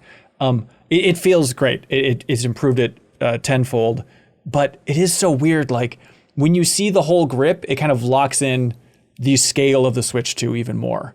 Of like there is something just, it feels clumsy just because it is so freaking huge, and you realize the scale of the Switch 2 when you have to strap something else to it that makes it even bigger technically, you know. Yeah. But still, it feels night and day compared to just using it with the old flat. While we're basic talking Switch about the thing. hardware of the Switch 2, I noticed the other day that I have multiple scratches on the Switch 2 screen in a way that I don't think I ever had with the first one. And I don't know if it's just something that I'm doing weird or the screen itself has changed, but like I'm generally pretty gentle with like video game stuff, and I was really surprised to see that it was already getting kind of scuffed up. Were you like making an engraving for every boss you beat in Silksong, like carving the wall? I was like you're in punching prison? the screen in anger, Oh, so that might okay. have been it. That's weird. I would Yeah. guess it's the dock if I was to guess, because I've heard some stuff about the way the dock works is slightly different than it did with the first one, where like it's easier to scratch the Switch's screen when you're I wonder if docking I it. could like put a piece of like felt on the like inside of it, you know, something to just make it a little soft inside. Well, you should just play. I ended up through getting a Welcome to third-party Her. dock, which I think helps that a lot. I got a dock from a company called Antank, Antank. They make a dock that doesn't have a front or back wall at all. That works perfectly fine. It also like cools the Switch and all that kind of stuff. And it's nice. It works really well. Oh, cool. Weird. Just because you're worried about scratches? Just because I have more than one place to play the Switch to, so I wanted a better dock for here when I'm capturing footage. Oh, nice.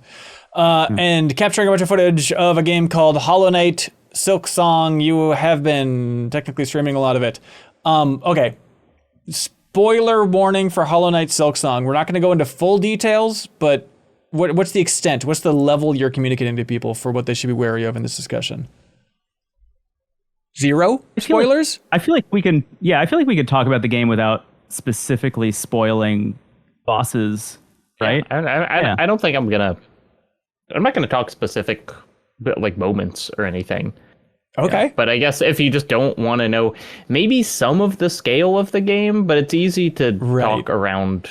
Yeah, if you don't want to know anything about like the structure itself, Yes. Which is more there are things to be spoiled about it, I guess. Yeah. Okay. All right. Then you can skip ahead in the timestamps if you want to. But I mean, at this point, Jacob, where are you at with Hollow Knight Silksong, just like playing wise? Yeah. So I rolled credits at 28 hours of playing, and I am now at 60 on the same playthrough. What you don't keep playing after credits, but it just saves your position at the bench you were at just before the final boss.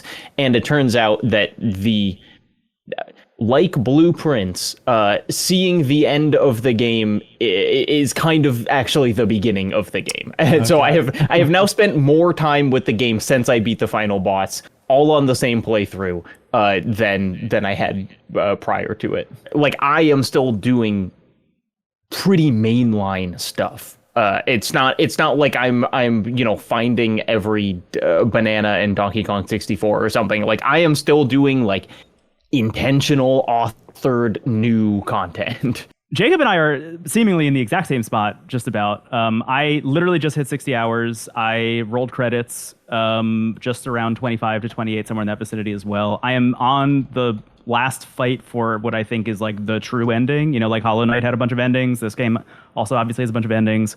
I'm careening towards. I have been attempting the last boss for the true ending for like, I think about 2 hours already. Like, I've been just trying this one boss for about 2 hours. But anyway, yeah, I've been playing this game pretty much nonstop since it came out. I've been streaming the whole thing. It has been really, really, really remarkable. Like, I was listening to your conversation about it last week, and I agree with pretty much every point that all of you brought up. For me, somebody who, I loved Hollow Knight. I very frequently consider it my favorite game of all time. It's an extremely important game to me, and the idea of Silksong has been looming so large in my head that at a certain point my like heart and brain turned off about it during the wait for it. It was like, I need to guard myself before this thing comes out. I won't believe it's real until I'm rolling credits, and I've rolled credits I think more than once somehow on the same game file, which is pretty wild, and maybe gonna do it a third time, who knows.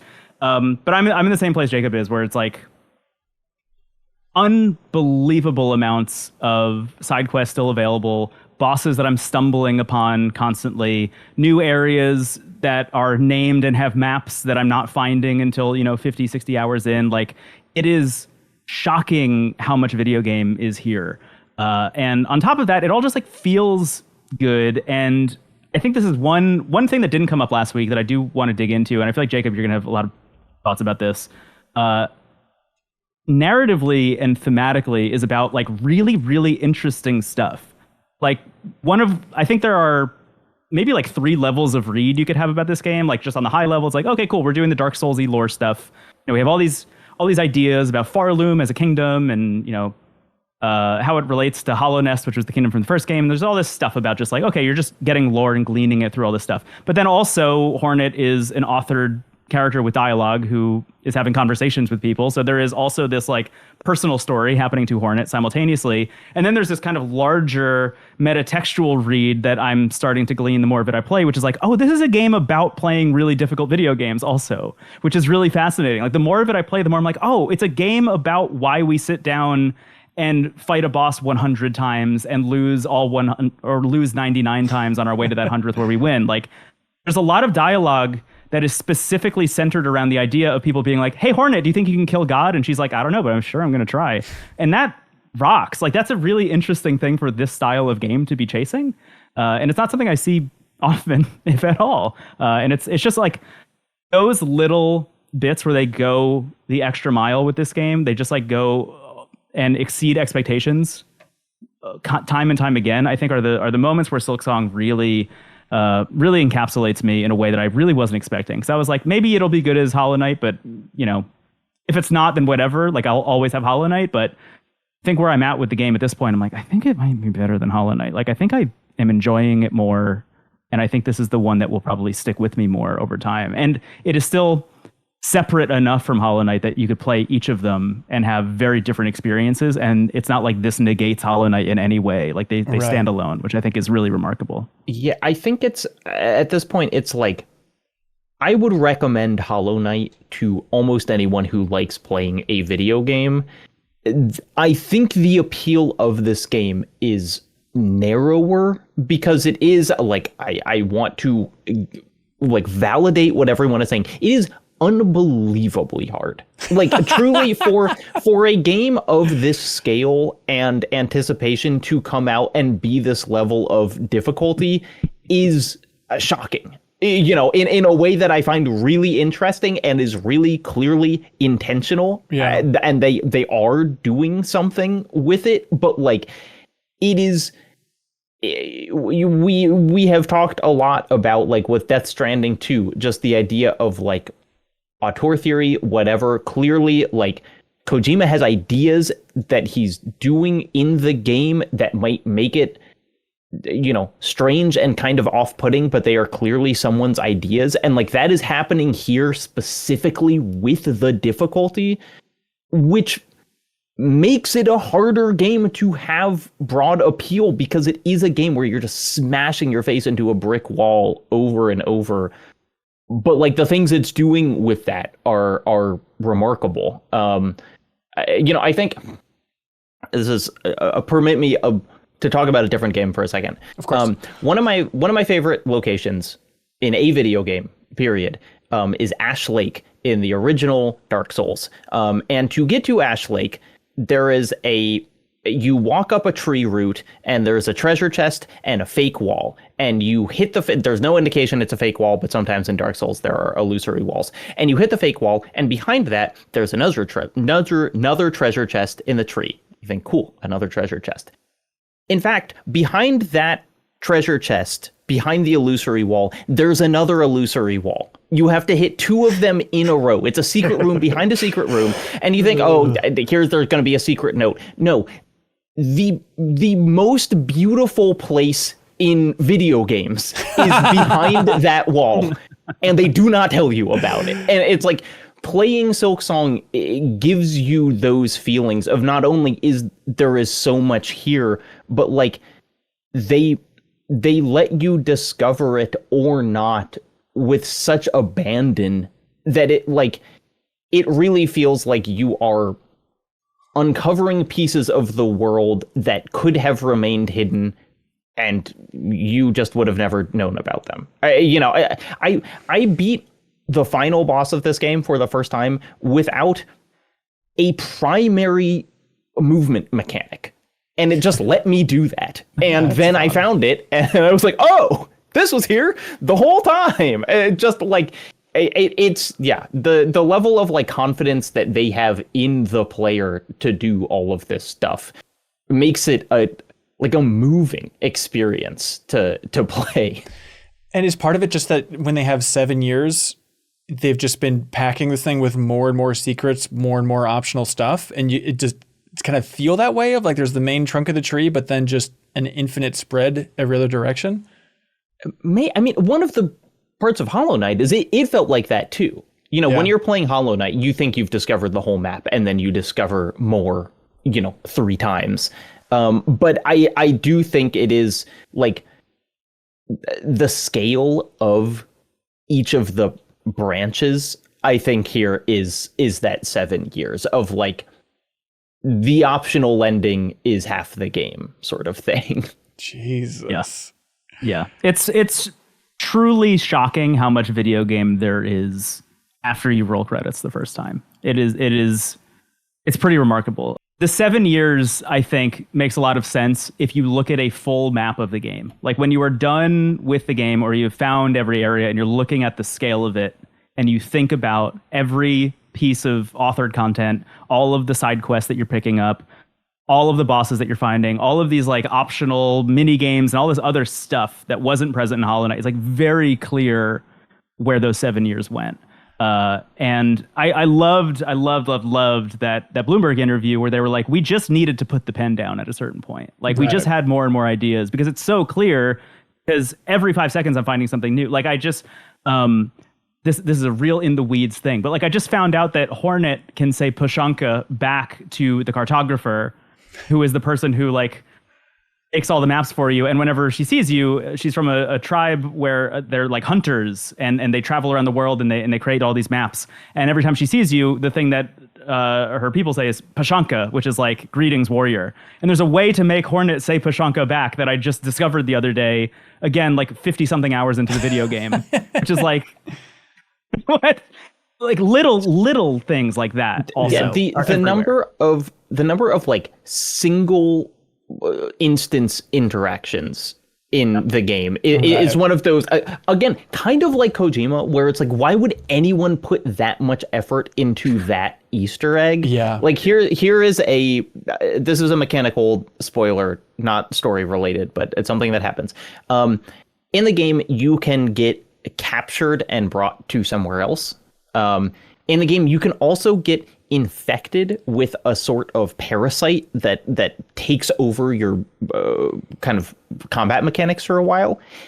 If you get captured while you were infected with the parasite, which is an astronomically unlikely thing to happen because the parasite is way later in the game than you're probably going to get captured. But if that happens, you will not be taken to the place where you would normally be while captured. You will wake up and see that the parasite has like burst out of you and killed your capturer. And it's just like, in what world? It's like 0.0001% of people are going to get this interaction, but like it's in the game. Yeah. That rocks. That whips. That's the experience of playing Silksong, truly, is just finding stuff like that, texting your friends like, hey, did you see this? And then being like, what are you talking about? Like, that's not even a place that exists on the map.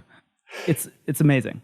You're in a special spot right now, and I know it's uncomfortable to be put on the spot, but Brendon, it's like, Hollow Knight's your favorite game of all time, probably.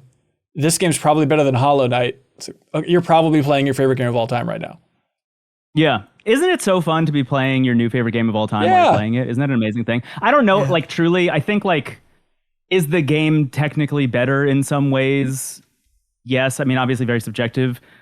Does that make it my favorite? I don't think best and favorite need to necessarily be the same, but sure. I do have a feeling that when I'm done with this game for real, because I'm careening towards like 100% completion of this game, which is not a thing I ever really feel about games. I don't feel the need to 100% complete most things, but I'm careening towards doing that for Hollow Knight Silksong, and I'm like, that probably means something. Like, I think it's going to take some time to set in.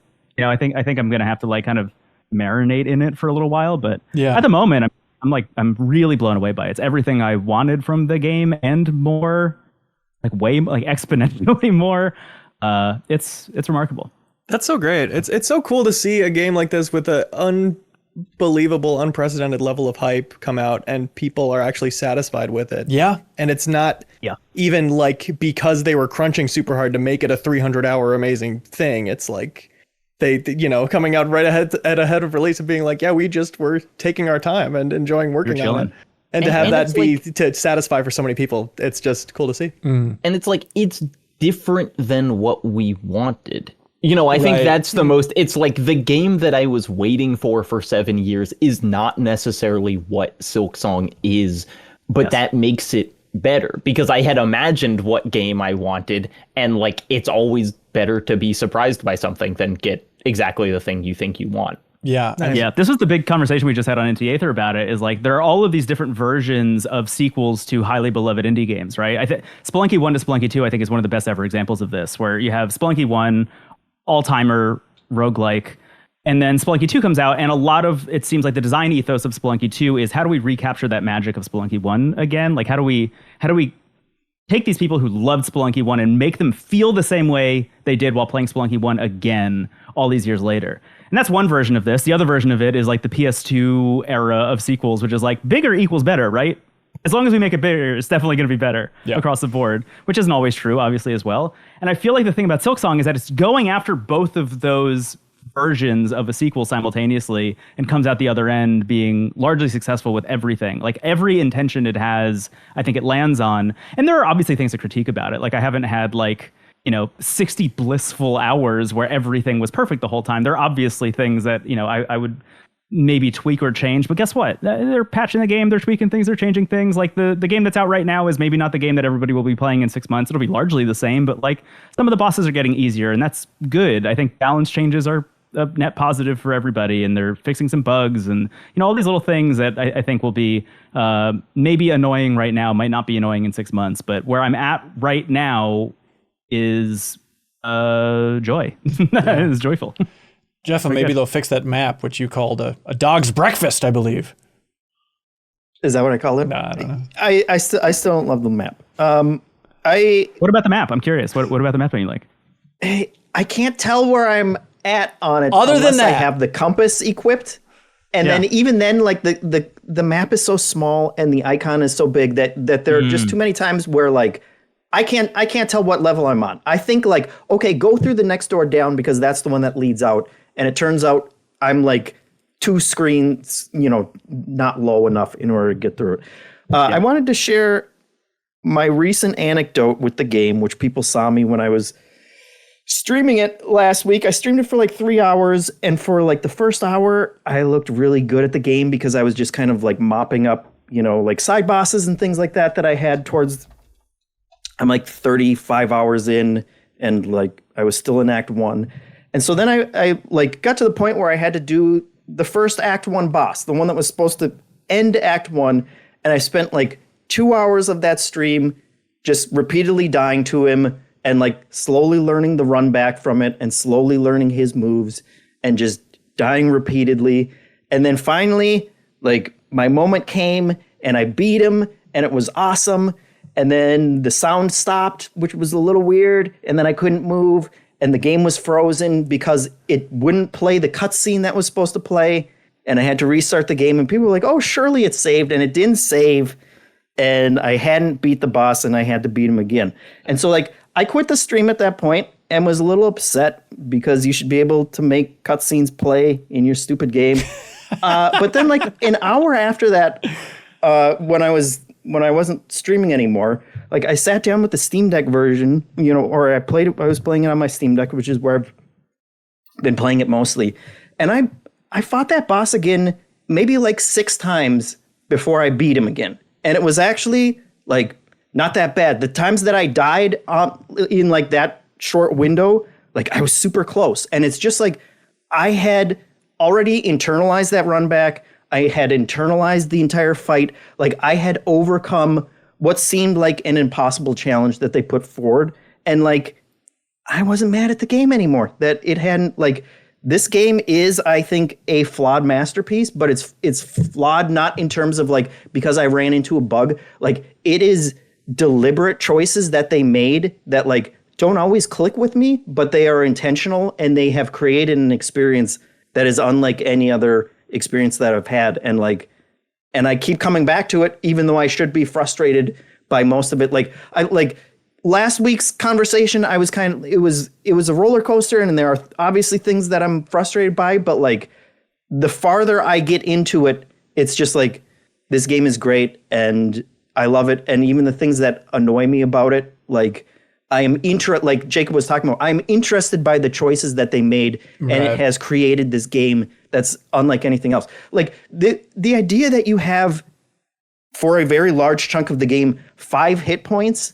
And almost anything that you run into after like the first couple hours takes 2 hit points away from you is insane. And like you do these boss fights, that boss fight, like I knew everything about that boss fight. Like I knew every single one of his moves. He would throw them at me and I would like dance around them like a ballerina for like 5 minutes, completely flawless. And then you get hit once. And like you're on tilt and then you get hit twice and you're dead and you have to do it again. And the way it demands such perfection is an absurd thing for a video game to do. And yet I appreciate it so much at this point because once you hit that point, it's like, I am amazing. This game is amazing. Like I never would have done this in any other game that wanted to like make me do it. And it's polished enough and it's built with enough intention that it doesn't just feel cheap or cruel like it sometimes does when you're stuck in that learning curve. That boss that crashed the game for you, which I'm sorry, that sucks.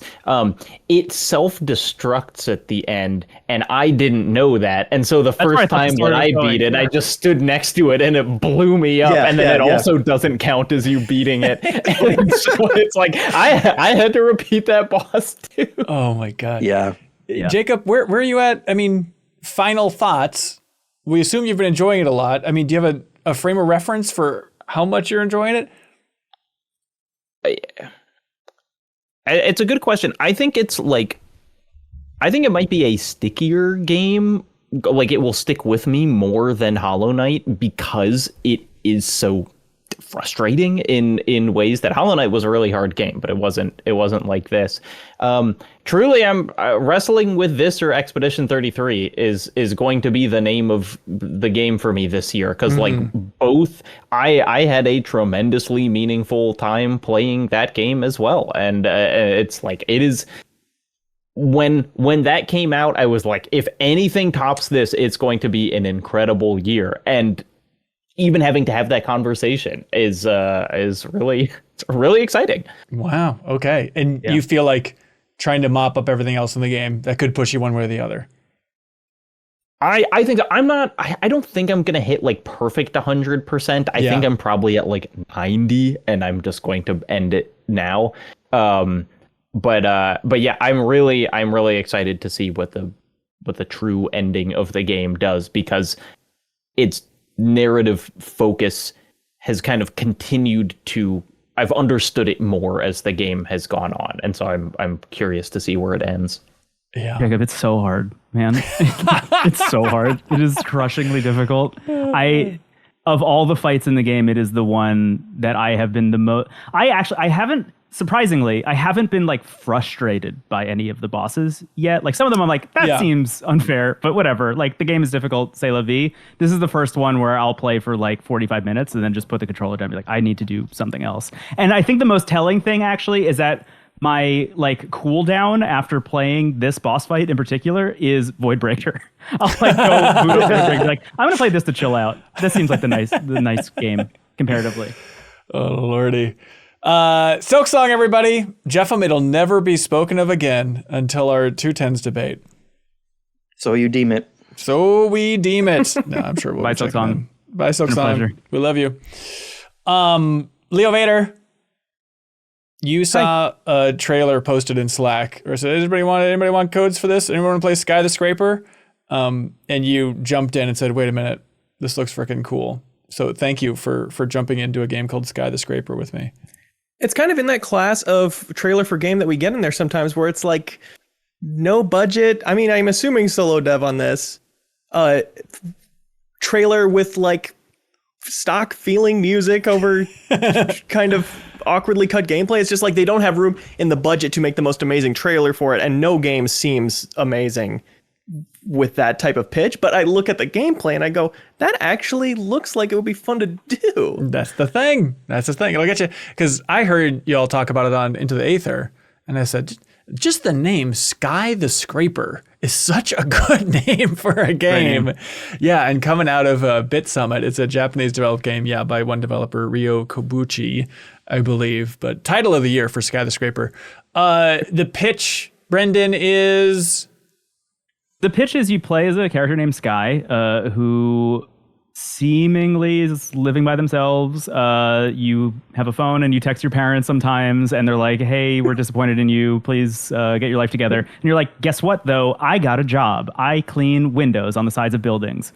And they're like, that's extraordinarily dangerous, actually. We don't really want that for you. And we're also actually doing that job. And that job is very much like an arcade score chase kind of experience, almost like... I would say almost roguelike-y in some ways, but more arcade score chase. You are literally swinging across the sides of buildings, sometimes grappling onto the sides of buildings and squeegeeing out all of this dirt and dust and stuff from the sides of buildings throughout the course of a week. But in between your shifts, you are also doing a kind of life sim where you are trying to get this person's life back together and, clean up their apartment and get them to like go outside and take a walk instead of just like sitting in bed all day.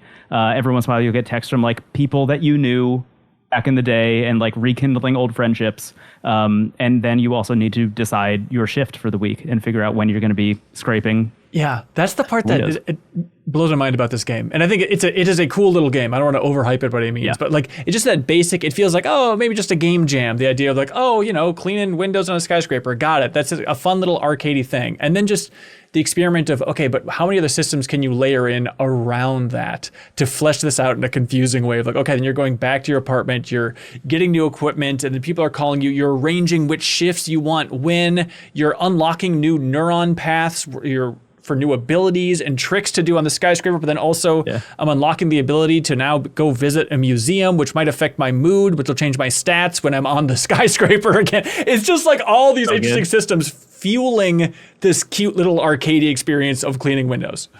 Which is fun. Yeah. It's a great little mini game. I totally am enjoying it so much, and I'm a sucker for the life sim stuff. It's going down really smooth. And it was like 90 minutes for a run. You have different objectives of like pay rent by this date, get your will up to be able to talk to your mom with confidence by this date.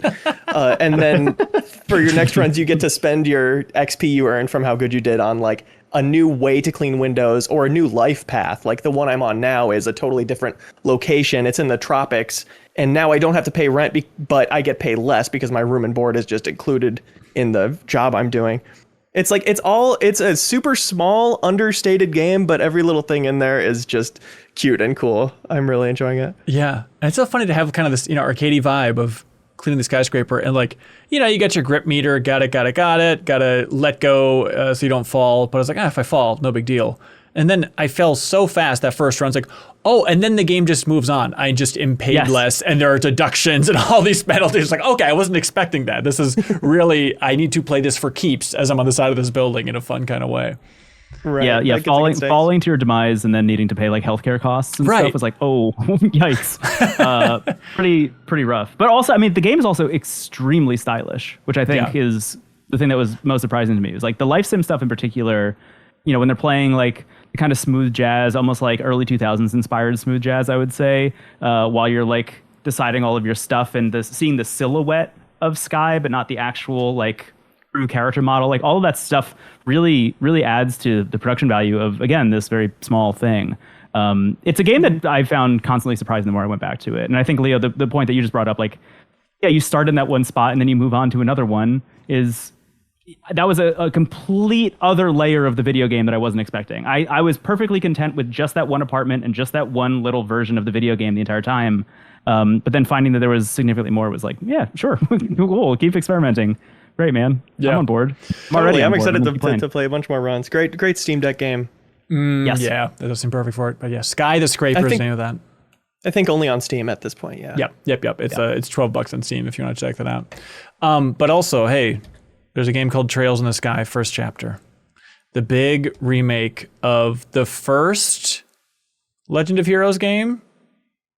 Yes. Okay, I have a tough time keeping all this stuff straight. I would think so with a name like this, but this is a series that's been going on for so many years from a studio that's been around for so long. Like Falcom, the studio making this, it's been around since 1981. It is like one of the oldest studios still running, and Trails in the Sky has just become their go-to series. And now this is their big attempt at a fresh entry point for people. Like, hey, we're remaking that first game in a huge way. Jump on in, full 3D remake here. This is like a big budget thing. And what's your history? You love that original PSP RPG so much? I do, yeah. I like it a lot. Yeah, I played it initially on Steam because they ported it to Steam a long time ago. Yeah. And that's where I first checked it out. But then for Into the Aether, we just did our big PSP retrospective over the course of the year. So I obviously like dumped a lot of time into the PSP version, just knowing that this remake was around the corner, and have just become like an unbelievably big fan of this franchise, because I think in particular, the thing that really stands out to me is there are so few franchises and teams that are allowed to stay together for this long and continue one story for this long. Right. Like the first Trails in the Sky game came out in 2004. There have been 13 games released since then, and they're all one continuous story about one planet that they came up with their own systems of government and how they interact. And there's like very deep political dramas happening between the entire thing, and how, there's like a kind of citizen police, and then there's like the cops and how they kind of interact in positive and mostly negative ways. Like there's a lot of really interesting stuff going on, and it all starts with this one game about these two kids who are just trying to like help the town that they grew up in. And it's very quaint. It's a very quaint way of starting what ends up being this like literally 21 year spanning thing that is, I think, is going to go on for like 3 or 4 more games is what they said. Oh my God. But there's never really been a clear on-ramp, I think, outside of going and playing that PC port of the first one, which adds a couple quality of life improvements here and there, but for the most part is like the game that was on the PSP, and I think Windows first even. Yeah, so I played that too. Yeah. I think like when it came to PS3 is when I first started this game. And thank you, chat, for correcting. This is the first Trails game, the Legend of Heroes series. This is the 6th entry. So that's where it gets even more confusing. This is the clean entry point for the sub-series in the Legend of Heroes series and all this stuff. But yeah, I remember playing this back when it eventually came to PS3. And like I was so charmed by it initially because like, it looks like Star Ocean, second story. Like it has kind of that throwback vibe that's really a sweet spot for a PS1 RPG. And so that has so much charm that I always held a special spot in my heart for that original game, even though I didn't play that much of it. And now to see a huge big budget remake is exciting, just to have that immediate comparison. Yeah, I think the thing is that the Trails series just has the juice. Like, it's a really spectacular series if you can get on board and if you want to invest that time into it, which, you know, as a person who hosts 3 podcasts a week and is constantly streaming and making videos and stuff, I don't know if I have the time to play the entire franchise, to be real. But that said, I sure do like this franchise a lot, and I think it's one of those things that I put in my what I call like the old man backpack, which is like when I am like, God willing, retired or something adjacent to that, maybe I'll be able to have the time to like sit down and play all these games and like finally make my way through them. I'll get into like historical dad fiction and the Trails franchise and like just play all of it. I would love that. But that said, like, looping back to first chapter is the new on-ramp for people. And Falcom has been very vocal about how they want to remake the rest of In the Sky trilogy, which is the first trilogy of games, in this engine. They're already well on their way on the second one, which is great. So there's not going to be that long of a wait, hypothetically, between this first one and the next one. And it's, I don't want to say it's better across the board because I do think they're different, but I do think it's better for new players in a very big way because it's adding a lot of quality of life improvements that I think will maybe rub some old heads the wrong way, but I think for new players, they'll be very happy about. Like, a lot of the charm of the first game for a lot of people is learning the area that the game takes place in, kind of like the back of your hand, because, you know, every single NPC in the game is named and has their own little thing going on, and their dialogue will change depending on every single thing that you do around the story for the entire game and the whole trilogy. And running around that world and learning it, kind of like the Yakuza franchise, which is honestly, I think, maybe the only one that I can compare to in terms of like, here's one team that gets to just tell one story for an extended period of time. Right.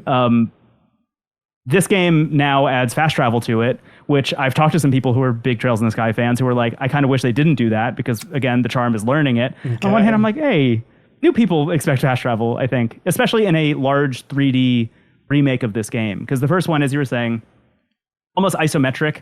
The way I always describe it is it kind of looks like if they remade Golden Sun. This is what it would look like, or like the PSP version almost looks like a kind of strange Golden Sun adjacent video game. This is kind of what you would expect from like a third person action adventure RPG. You know, it has this blend, I think a pretty brilliant blend of real-time combat when you're fighting enemies in the overworld, and at any moment you can just smash a button and then launch into turn-based combat as well. Metaphor had that as well, and I think the thing that gets right in this case is like removing from the friction random encounter battles, or just being stuck in the same loop of turn-based combat over and over and over and over again for, you know, the whole entire, you know, 30 to 60 to 80 hours of video game, which I think like anyone who has played through the entirety of a turn-based combat RPG has probably felt the same thing, which is once you get into those last hours, you're like, God, I really don't need to be doing combat. I just want to see how the story wraps up. You know, like the combat starts to grate at a certain point, especially if they're ramping up the difficulty towards the end, et cetera, et cetera. This game being like, hey, those little enemies, like, you're powerful enough, you could just whack them once and then be on with your way, I think is a great way of removing some of that friction. It's the kind of thing that I'd like to see more games take and run with, honestly. Yeah, I was surprised. It's a bit of a slow start. So the whole thing is they have a prologue that's out there for the demo, a very, very generous demo as it's going in there. Yeah.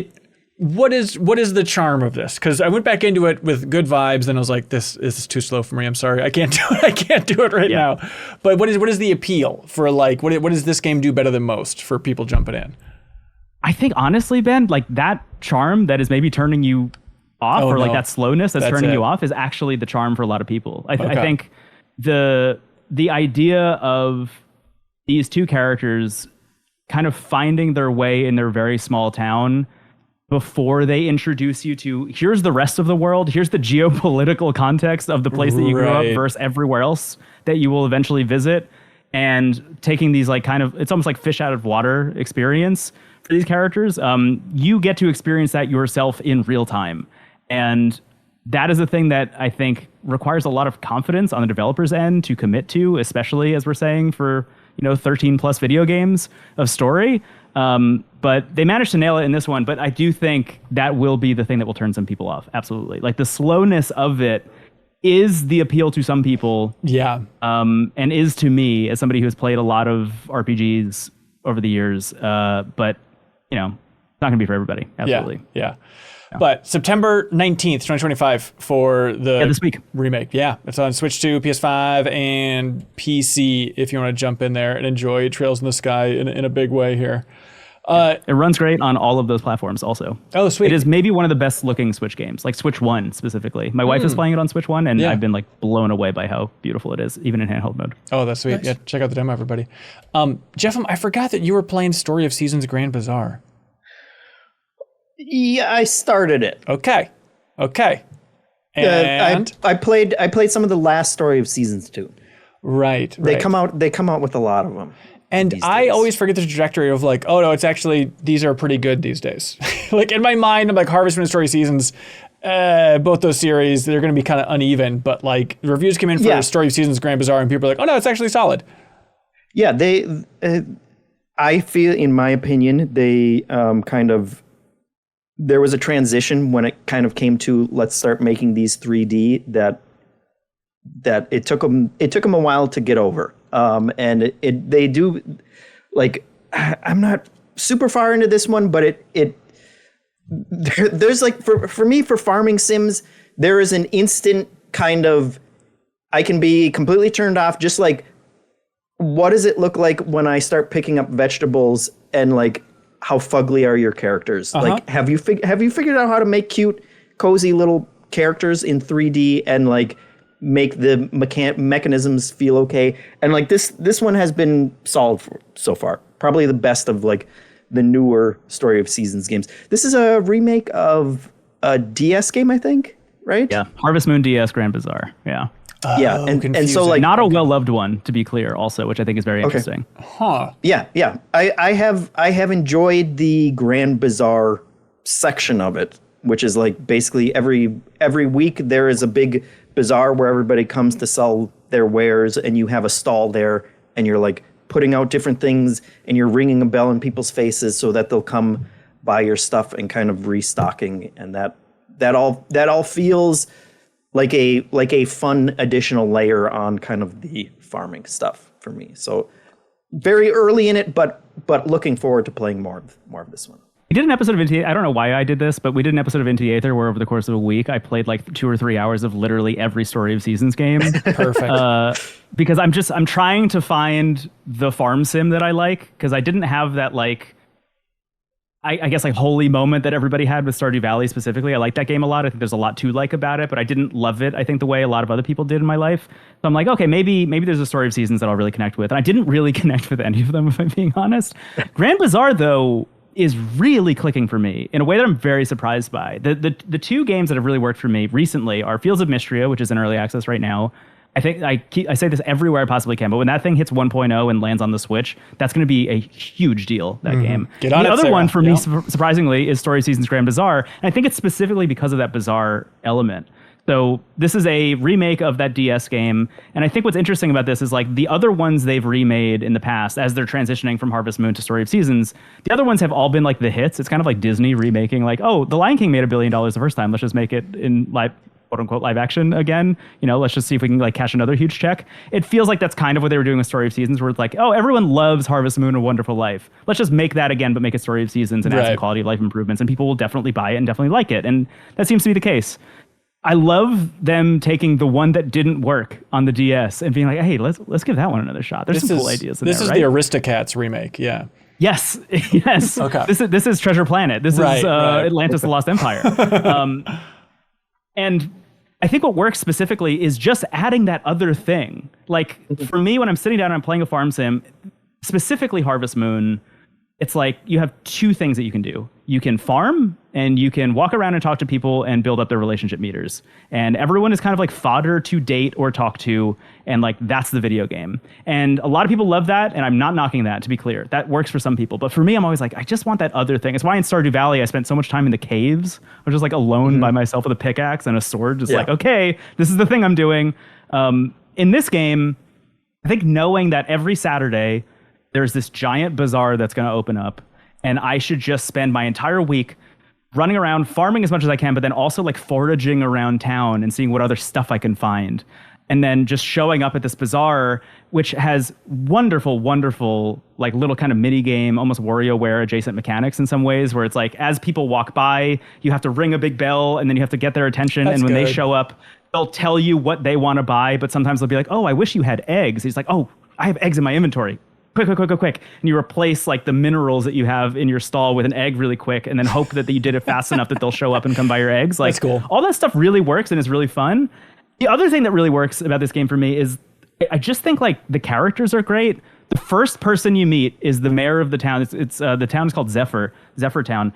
The mayor of the town is this guy named Felix. He's this huge, ripped guy with a big top hat, and he's wearing a vest that has embroidered in the back of it the town that he's the mayor of, which I'm obsessed with. And he has this big booming voice, and he's like, oh, thank you, farmer.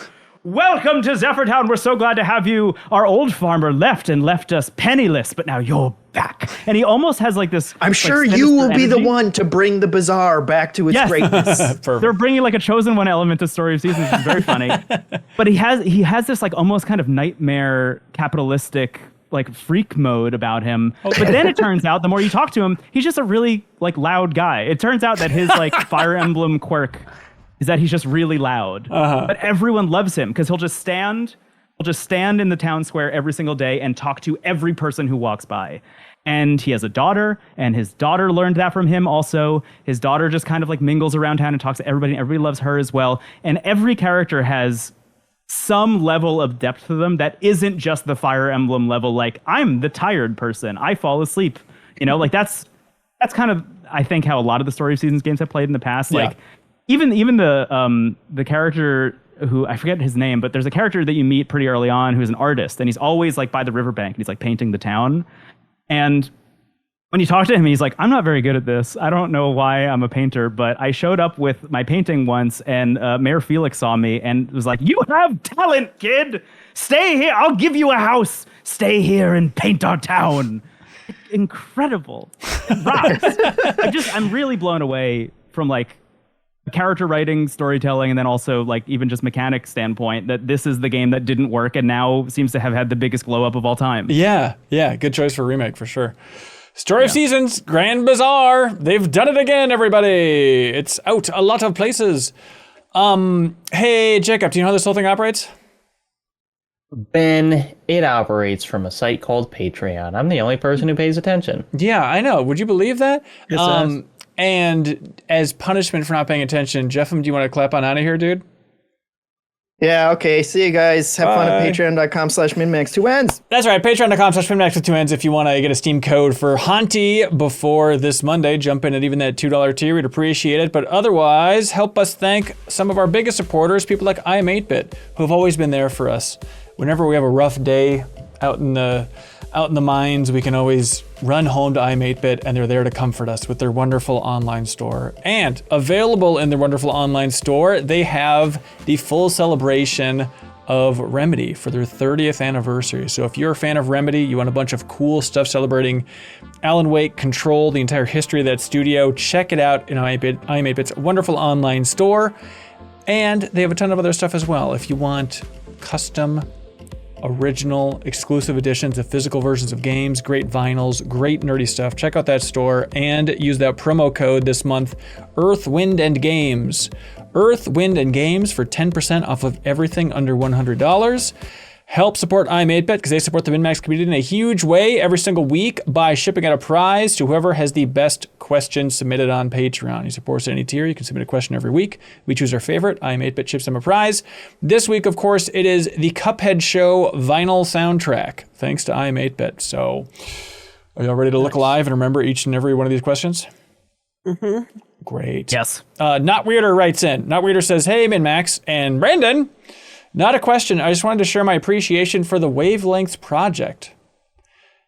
Despite the everything appearing effortlessly chill, there's clearly a lot of work that goes into maintaining that vibe and striking a balance of being informal yet focused.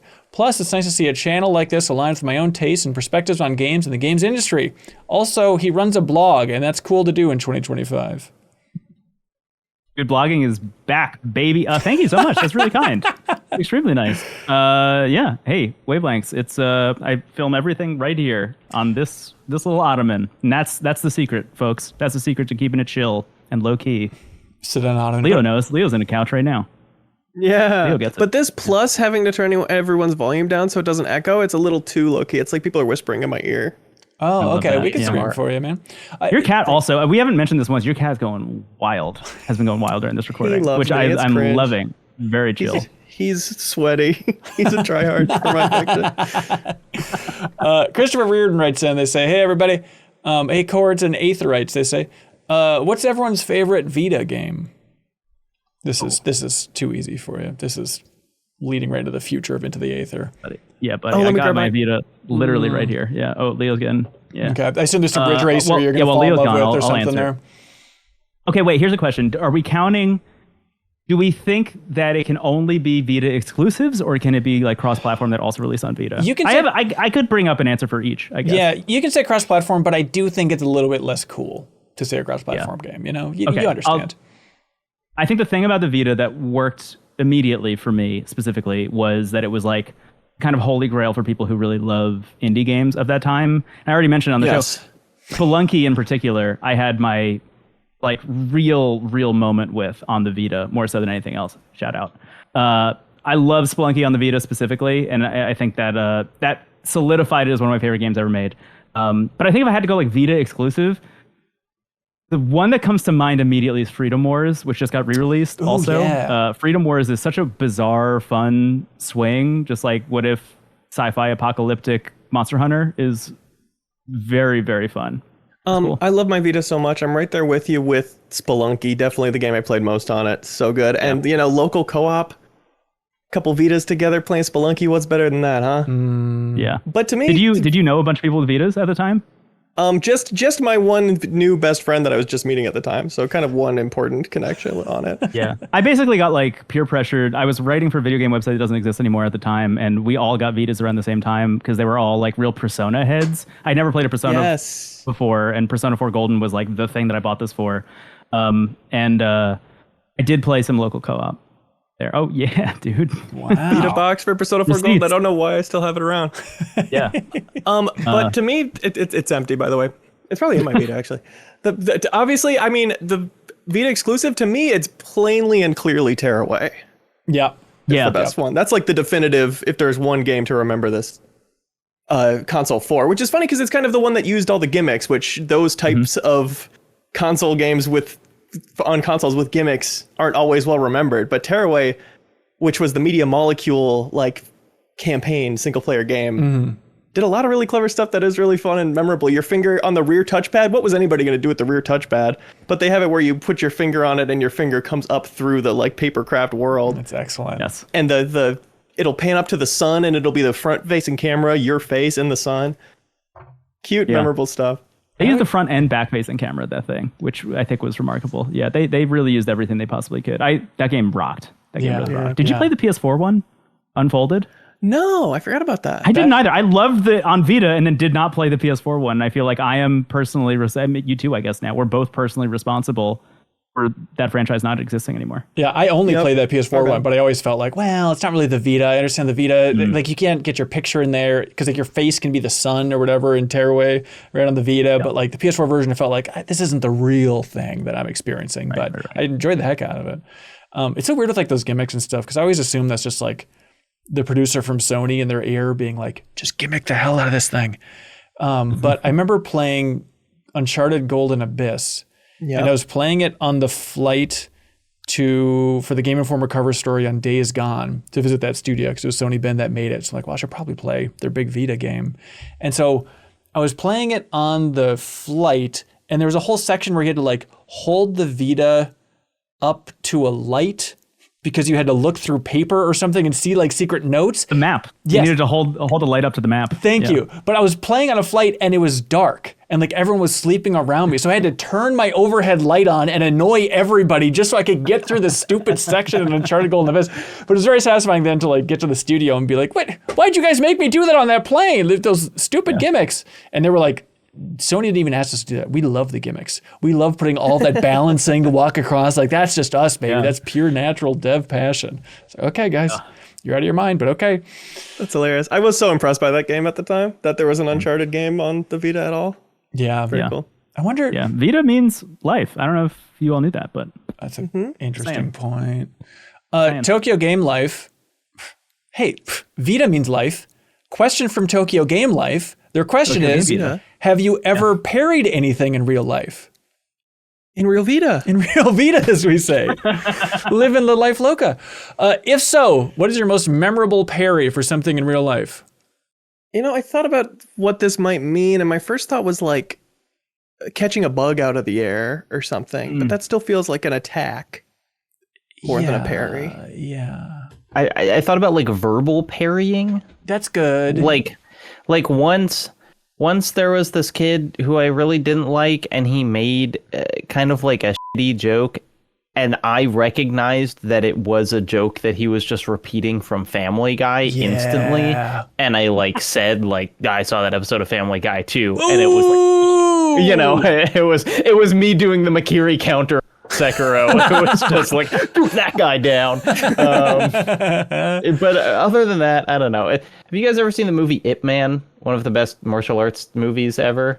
Yes. He's constantly, he like barely even attacks people. He just kind of brushes away their blows.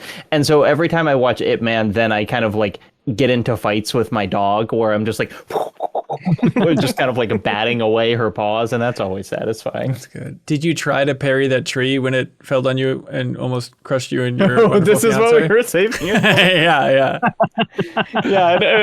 I thought it was 80. We had a tree guy come today. Apparently it's a 100-foot tree that fell into my backyard and would have certainly killed anyone under it, but fortunately no one was under it. And you watched it fall? We have like a screened in back porch, and Annie and I were sitting back there, and we heard like a cracking, and we were like, is a branch going to fall? And then it was literally my entire field of vision was this tree coming down. Like, it looked like the world was collapsing. It was just like, Did you have, I mean, if that was coming for you, if you were underneath that, would you have had a chance to move? Maybe, but I did not. Like, what I should have done was run inside, and both of us just like froze. So if it was falling towards us, we would have just died, I guess. Oh my God, that's so nice. I'm glad you're okay. Yeah, it was terrifying. Oh God. Chris Fantry. Oh, I'm glad you're okay too, Jacob. I'm not letting you be the only nice so guy many here. people to MinnMax. Is that the second part of that sentence? Yeah, I guess I don't know. It'd make Game of the Year a lot easier if it had got you.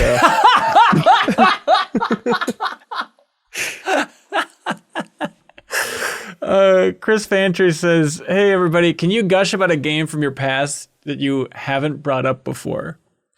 I love we're to the point with these community questions where people are just like, just talk about something new. Just anything, please.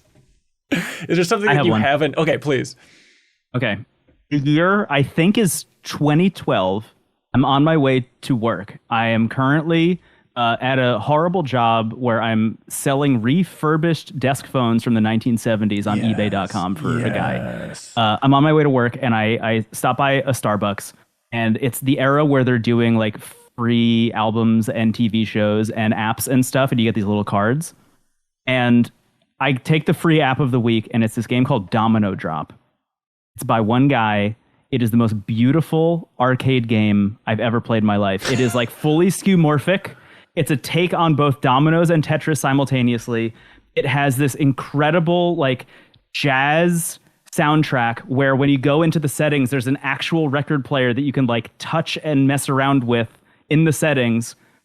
It has multiple different modes. I've only ever played one of them, and I played like 3,000 rounds of this game over the years. This guy has not updated the game a single time since it was in the free app of the week at Starbucks. And I just want to say it out loud in case he sees this. Please don't let this game ever get deleted. I still play it every single day. I love it to death. My first ever video game review I wrote was about Domino Drop. I love it to death. I love it to death. And it only has 7 ratings. in the App Store. Only 7 reviewers. I think I'm the only person to have ever reviewed it on backlogged.com also. I don't think oh, you know what? Actually, now that I'm thinking about this, I did add it to the database of backlogged manually. Smart. Because it wasn't there when I went there. Yeah, keep the hope alive. Domino Drop 2 is coming any day now. Domino Drop HD. Maybe for Virtual Boy, wouldn't that be sick? Oh, can you imagine what a glorious day it would be? I feel like apps are probably a good version of this conversation. There's a game called Cartoon Wars 2 that I don't have nearly as beautiful things to say about it, but it's I probably played 90 hours of that game, and it's just disappeared because it was on my iPod Touch, and I would just play it on the bus home from school or whatever. But it was I love that game so much, and it has disappeared from history. Yeah, and no one will ever celebrate it. Yeah. Bad. I had a lot of old Mac games. I should bring that big folder of discs someday and just go through it. But the one I want to talk about today was the Animaniacs game pack, which was kind of a bundle of a bunch of smaller Animaniacs themed games. There was a golfing one. There was one with the dinosaur. That was kind of a breakout clone. And there was one called Belchinator 2, where you were wacko and you were burping at enemies going through kind of a honestly weirdly scary world of robots and stuff in some abandoned factory. I remember it being oddly oppressive atmosphere that I played that one the most. So as chilling as the future scenes in Terminator 2 are, it carried over, and it was also chilling as Wacko, just burping on people. Yes, burping and crushing really skulls. In danger. Also, is the bit that it's a sequel to a game that didn't exist, or was this the Animaniacs Game Pack 2? I think that was the bit. I don't think it love really. that. Shout out. That's a great bit. That sounds great. For sure. There's an old ass game that I don't think I've talked about. Do you guys know Boulder Dash? I feel I've heard you say that phrase. Damn it! You're right, because but I don't know what it is, so maybe I made that up. It's the greatest game possible. Back on the Apple II, it's I love Oregon Trail, love Number Munchers, love all the hits for Oregon Trail. Ooh, 17-bit shirt, classy. What a sophisticated gamer. I like it. But there was no just game where you could just that I had in the Apple II where I could just walk around and do whatever I wanted. I'm sure if I got into Ultima back in the day or something, Wizardry, I'm sure those experiences were there. But when it came to freedom on the old ass Apple II, which was my main gaming unit for most of my childhood, Boulder Dash was as close as it came. And it's kind of like a Dig Dug style thing where you play as a beautiful little bug creature named Rockford, and then you slide around and try and get all the coins, but not getting crushed by rocks or trees in your case, Jacob. And it was a lovely experience, but they just released a Boulder Dash 40th anniversary. And so just on a quiet night here, I just booted it up and rekindled some good Boulder Dash old memories, and that you play through the old version as well. So it looks like the way I remembered it, which is garbage, but charming in its own way. And they have a little bit of the history of Boulder Dash in there. It's a little taste of the digital eclipse. It's cool that in the 40th anniversary, they have old photos and stuff. And they had a huge billboard at Times Square to celebrate one of the launches of Boulder Dash. Apparently they had old photos of that. So it is a good dorky stroll down memory lane, Now, Brendon, did you look it up, and were you horrified by the look of Boulder Dash? I did look it up. I wouldn't say horrified. Okay. Definitely intrigued. Okay. There we go. I'll check it out. We got it. No, you don't need to do that. In fact, don't. It's on Switch. No, don't do it. You're going to learn to resent me. And for you, the whole next episode of ITA is going to be all Boulder Dash. It'll be 12 hours long. It's going to be 12 straight hours of us talking about Boulder Dash. It's going to be the opposite of any percent. It's going to be great. Sky Fellowship writes in and says, are you surprised that randomizers haven't become an actual mode in gaming? The randomizer communities are pretty big with Metroidvanias, Elden Ring, Zelda, and a whole bunch more. But currently, outside of fan-made mods, some of which are a lot better than others, it feels like a very, very overlooked mode rife with opportunity. You're right. I am surprised. It's weird. Yeah. What is that? Yeah. Because I wanted to be well, there's so much work and you really got to know the game inside and out. But you think as DLC, some game would have a randomizer DLC, but I can't find it. If it's out there, chat, let me know, because I don't know what it is. I mean, it depends on what scale of randomizer we're talking about, because it's the most fun randomizers to watch are ones that rely on exploits in the game, which I think a developer would not release just because they don't want to show how their game can be broken. You know, it's like the Ocarina of Time ones are so cool because they can put things behind obstacles that the players are never supposed to get behind without that item, knowing that the players have tricks to like get past it. You know, and so if you're breaking it down to just like we're randomizing weapons or whatever, you know, then that's just kind of Borderlands or a roguelike or whatever. But I would love to see it, but I do think that they rely on kind of breaking a game more than most studios are comfortable with publicly endorsing. Yeah, that's interesting. Chat, by the way, is shouting out Bloodstained had one. Bloodstained had a randomizer mode, apparently. So maybe that's like the prime example so far. That's a great game to put that in. Yeah. Makes a lot of sense. Yeah. I feel like that's the kind of, I mean, you could build a whole game around that. I think that would kind of alleviate the problem that you're talking about, Jacob, is like, you know, if that was the intention from Go, then maybe that would work. But, you know, something like a Metroidvania, that does make a lot of sense to just throw that in there. Maybe there's something to developers feeling a little too sacred about what they've made and how each part of it matters, where they would be reticent to go. Or you can just mix it all up and that's fine too. That's interesting. Yeah, it does. It's a violent act against a creation in some ways, and you need fans to tear it apart, not the creators. Maybe. Yeah. They're like definitionally unfair. You know, it's like Right.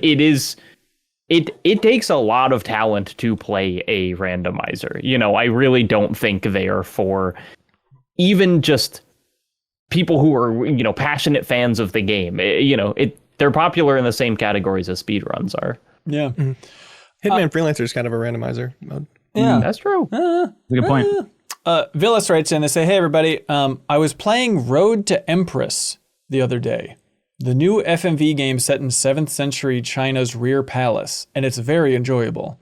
I looked this up on Steam. This seems like good New Show Plus territory, Leo, where if it's like actually a good, cool FMV game, I'm intrigued.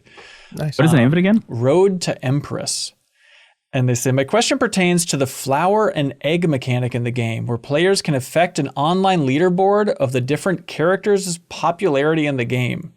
I feel like maybe it's been done somewhere else before, but I noted that you can pay real money to get more flowers or eggs. So if you really like or dislike a character, you can drop endless money into the game to secure your favorite character's place on the online leaderboard. And it struck me as a really unique wrinkle in the debate on microtransactions these days. That's fascinating. I so like interesting. it. You know, it's a completely optional Why? thing. I think it's funky. Just to have this online leaderboard that's not like harassing you, like, hey, don't you want this skin? Don't you want this? But just like, imagine if like a Fire Emblem game is like, hey, donate to this online leaderboard, idiots, if you want to see this character. I in the do league, wish you know? every game I played just had a list of who the richest people playing it were. I wish I could Who just they see liked. who's the richest guy playing Silksong right now. As long as it's like a little sub mode buried in a menu or something, you know, like even if, you know what, hell, I take it back. Even if it's on the title screen, I'd like to see that. I would like to see, like the same way I like to see, you know, who's making what decisions and the percentages in like a Telltale game. I would like to know in every game I played who's the most popular characters and who's been bought with dirty money for it, you know? I don't know why. This just reminds me so much of the Jeremy Renner app, where you needed to buy likes to be able to like his posts on his app. What? Yeah. Oh yeah. That was how the app worked. If you like, This he is would a new post. show plus. Yeah, this is not a joke, but this is when I was working for Marvel, and I remember he released the app, and we were all like, Jeremy Renner has his own app. Like, what are we doing about this? And I was like, I'll download it. I'll check it out. Like, I'll take the heat. And I downloaded the app and I started looking around, and he'd been to Applebee's and he posted a picture of onion rings, and I went to go like it, and it was like, you don't have any likes available. And then it brought up like a microtransaction share sheet that was like, how many likes would you like to buy? And I spent $5 of my own money to be able to like Jeremy Renner's post, because nobody else had liked the picture of onion rings. And I was like, oh, if I'm the one who likes it, then I'll be on the leaderboard. And I did not make the leaderboard because somebody bought 45 likes. And then their name was up there first. And then when they he ended up shutting the app down and refunding everybody who ever bought anything in the app. I did not get my $5 back, Jeremy. That's all I'm saying. Diabolical, Jeremy. Wow. Anyway, But Road to apparently- Empress sounds great. I'm going to play that game. It does seem cool. Apparently, it was a company that shopped that idea around to a bunch of different celebrities, and nobody said yes until Jeremy Renner. That's how it happened.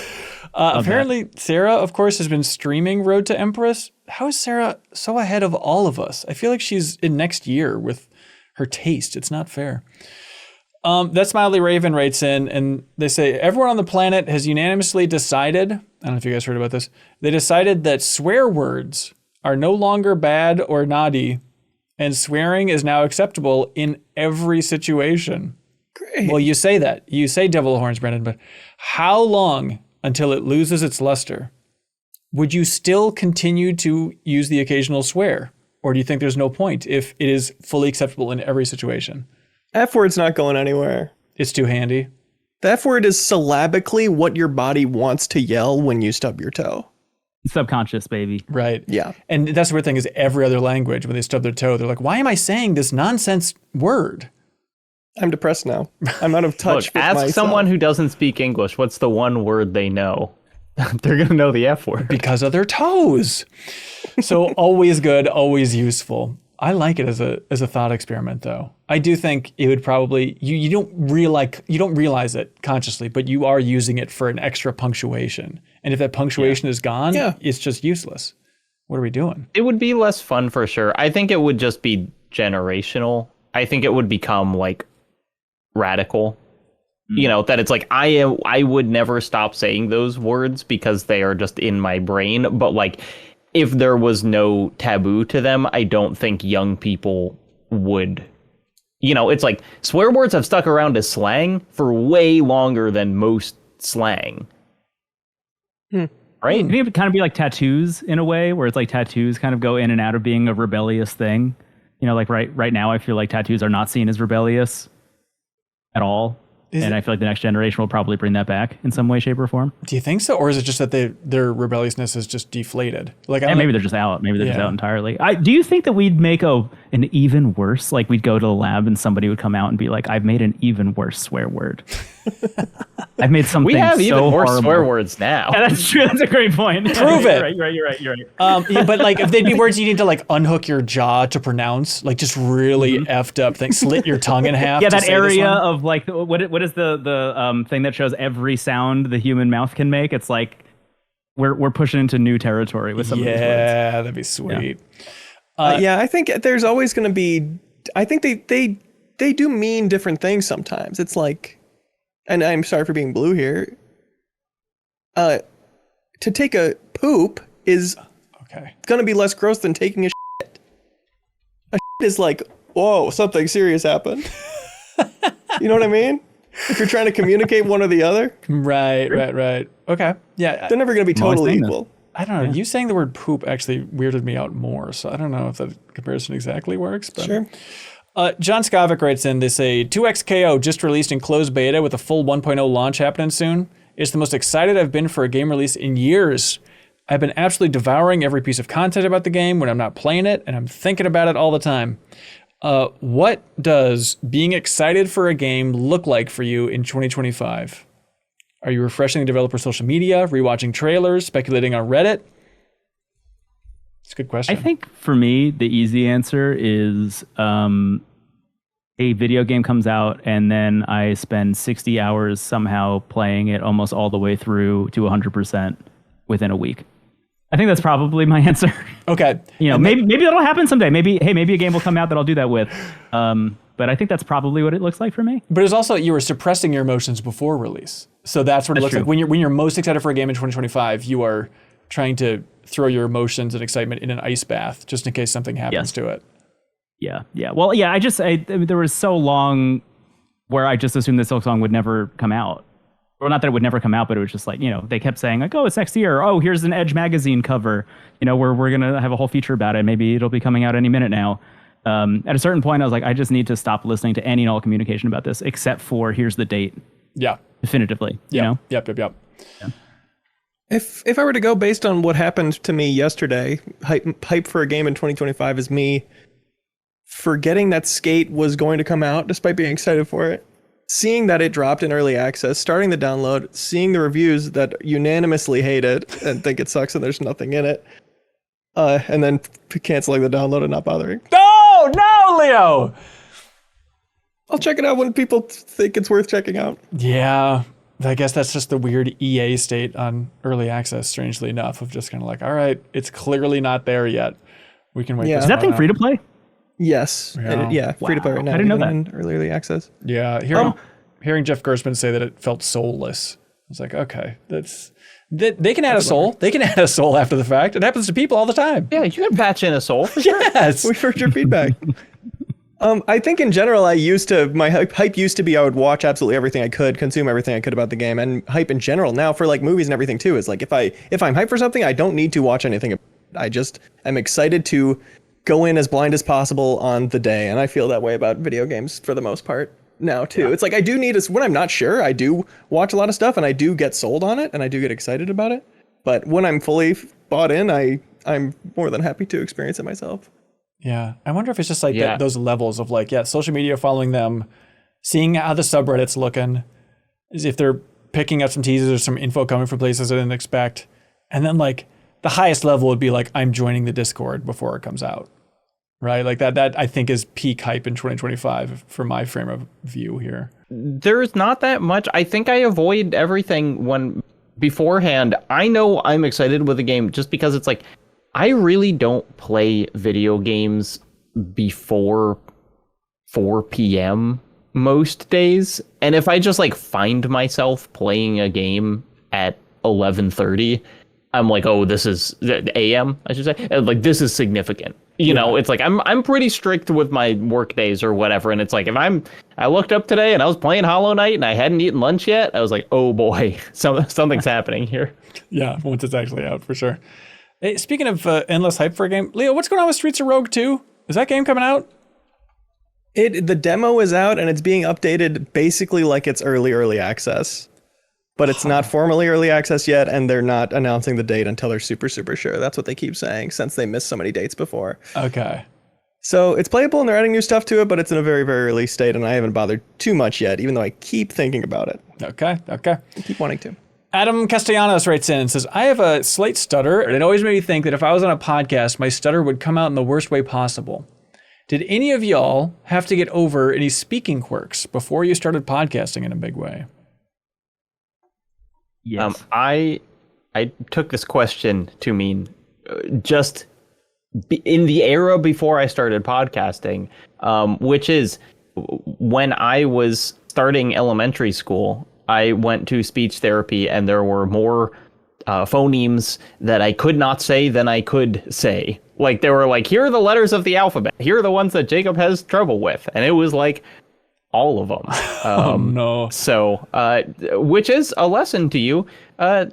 That stuff works. And you should put your kids in it if they're having trouble talking, because it's not something that you just like naturally figure out. You do need help with it. But then you can be someone who professionally talks all day, and people will make fun of different things about your voice. Hey, life goals. Absolutely. Yeah. Speaking of which, I really like my one real thing I was self-conscious about for a big chunk of my life growing up was the way my voice sounded, which was really accentuated by me being in a history class one day and a teacher calling on me and asking me for an answer to a question. And he said, why are you talking like that? Oh, no. And I was like, no way this is happening to me right now.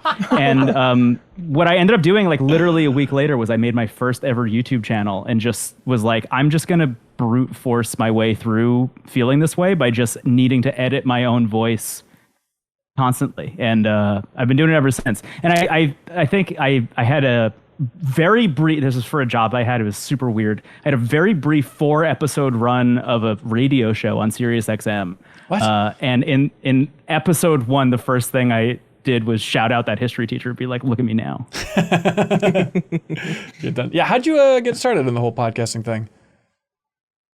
Truly, like I heard the word podcast for the first time through like a live streamed Apple event, was like, that sounds interesting. And then I had another friend who was like really tech savvy also. And the two of us just went around town saying that we would start social media marketing businesses for all the like local places in town. And we used all that money to buy podcasting equipment.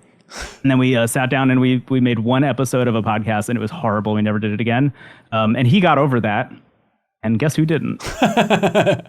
Yeah. You know, that reminded me of my first podcast, which was called Pimp My Comp. It was in 6th, 7th grade with a friend who was more tech savvy, also very into Apple and excited at the announcement of the idea of podcasts. I challenge anybody to find it. I wish I could. It does not seem to be around anywhere. But I wonder if that's part of why I am not bothered by the sound of my voice on stuff, is from starting podcasting before my voice had dropped. And then it's like from then on, anything's better. Yeah. I get the improvement charted in real time. But hang on, you're bearing the lead. What type of hot topics would you cover on Pimp My Comp? Mac news, baby. That was all any podcast was at that point, because the only people who started podcasts were people who knew enough about technology to start podcasts. Totally. And fans of Apple who are like, I want to try this podcast thing, see what podcasts there are. Oh, I'm gonna pitch, great. That's my favorite. I'm going to pitch a podcast that I will never make. I've always wanted to make, and it won't happen. Yeah. But I have spent a long time thinking about what is the modern day version of that exact show, like Pimp My Comp? Like, how do you make that now in a way that feels like novel and interesting? And I had this idea for a show where you get a bunch of very, kind of tech media people, put them in a room together and have them talk about like the latest and greatest. Sorry. Hey, you're really close. You have them talk about, the latest and greatest tech news. But there's another guest, and it's a Ouija board, and you're also recording it in a haunted house. And the show is called Technology Seance, and it only comes out in October. What do you think? I'm applauding you by slapping my hand against my chin. I'm so. And this is why I'll never make it. This is why I'll never make it. That response right there, that's why it'll never exist. We try it. Humanity had their chance to appreciate Pimp My Comp, and they blew it. And I don't think they deserve another spiritual successor. Pun intended. Ooh. I think I was just too cowardly to start a podcast like back in the day. Like it's so obvious now that like, I should have like recorded Ronnie and I talking about games in 7th grade or something, like it was right there. I liked radio. I had recording equipment, but like, I guess before podcasts became a thing, it was just, you'd have to be the most egomaniacal person on the planet to be like, and now we'll record us talking because that's the future, baby. But now I wish I had recordings of that, So much of this is getting over exactly that. Yes. Like that hump specifically is brutal to get over. You have to become the most egomaniacal person on the planet, as we all have. Right, yeah. And it feels great. All right, Brendon, what do you like for question of the week? Does the question stand out for you? What do I like for question of the week? Of all of those questions, questions, I feel like, the one that made me really go down memory lane was a gush about a game from your past that you haven't brought up before. Okay. Because the heat that I felt toe to tip about Domino Drop is not one that I bring to the table very often. Okay, I can live with this. Fellas, can you live with it? I like that one too, for sure. There we go. Jacob? I in love with it. Okay, Chris Fantry, congratulations. You just won the prize thanks to I'm 8-Bit. Now it's time for a segment that I should have reminded Brendon about called Get a Load of This.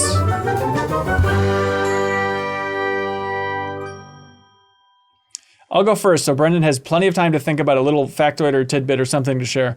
But on 8-4Play, the podcast over there in Japan with Mark McDonald, friends of the show and all this fun stuff, they, on the last episode, were just talking about interviewing Koji Kondo when Mark McDonald interviewed him back in like 2005. And he referenced something, I'm sure Zelda fans are hip to this, but I don't think I'd heard it before. He said that like in this old EGM interview, Koji Kondo said that the original plan was for the title screen for Legend of Zelda, they were going to play that old song Bolero. And then they found out at the last second that they apparently could not use that it was not public domain, even though it was an older song. And so then he had to scrap it and come up with a dun, da, da, da, da, dun, da, dun, da, da, like that entire intro sequence for the title screen. He just wrote overnight to plug it in because it was completely down to the wire. But it's fun now to listen to Bolero because it feels like this Rosetta Stone for like all of Zelda music that exists, even though they couldn't directly use it. But here's just a taste of Bolero, just to remind you if you don't know this tune.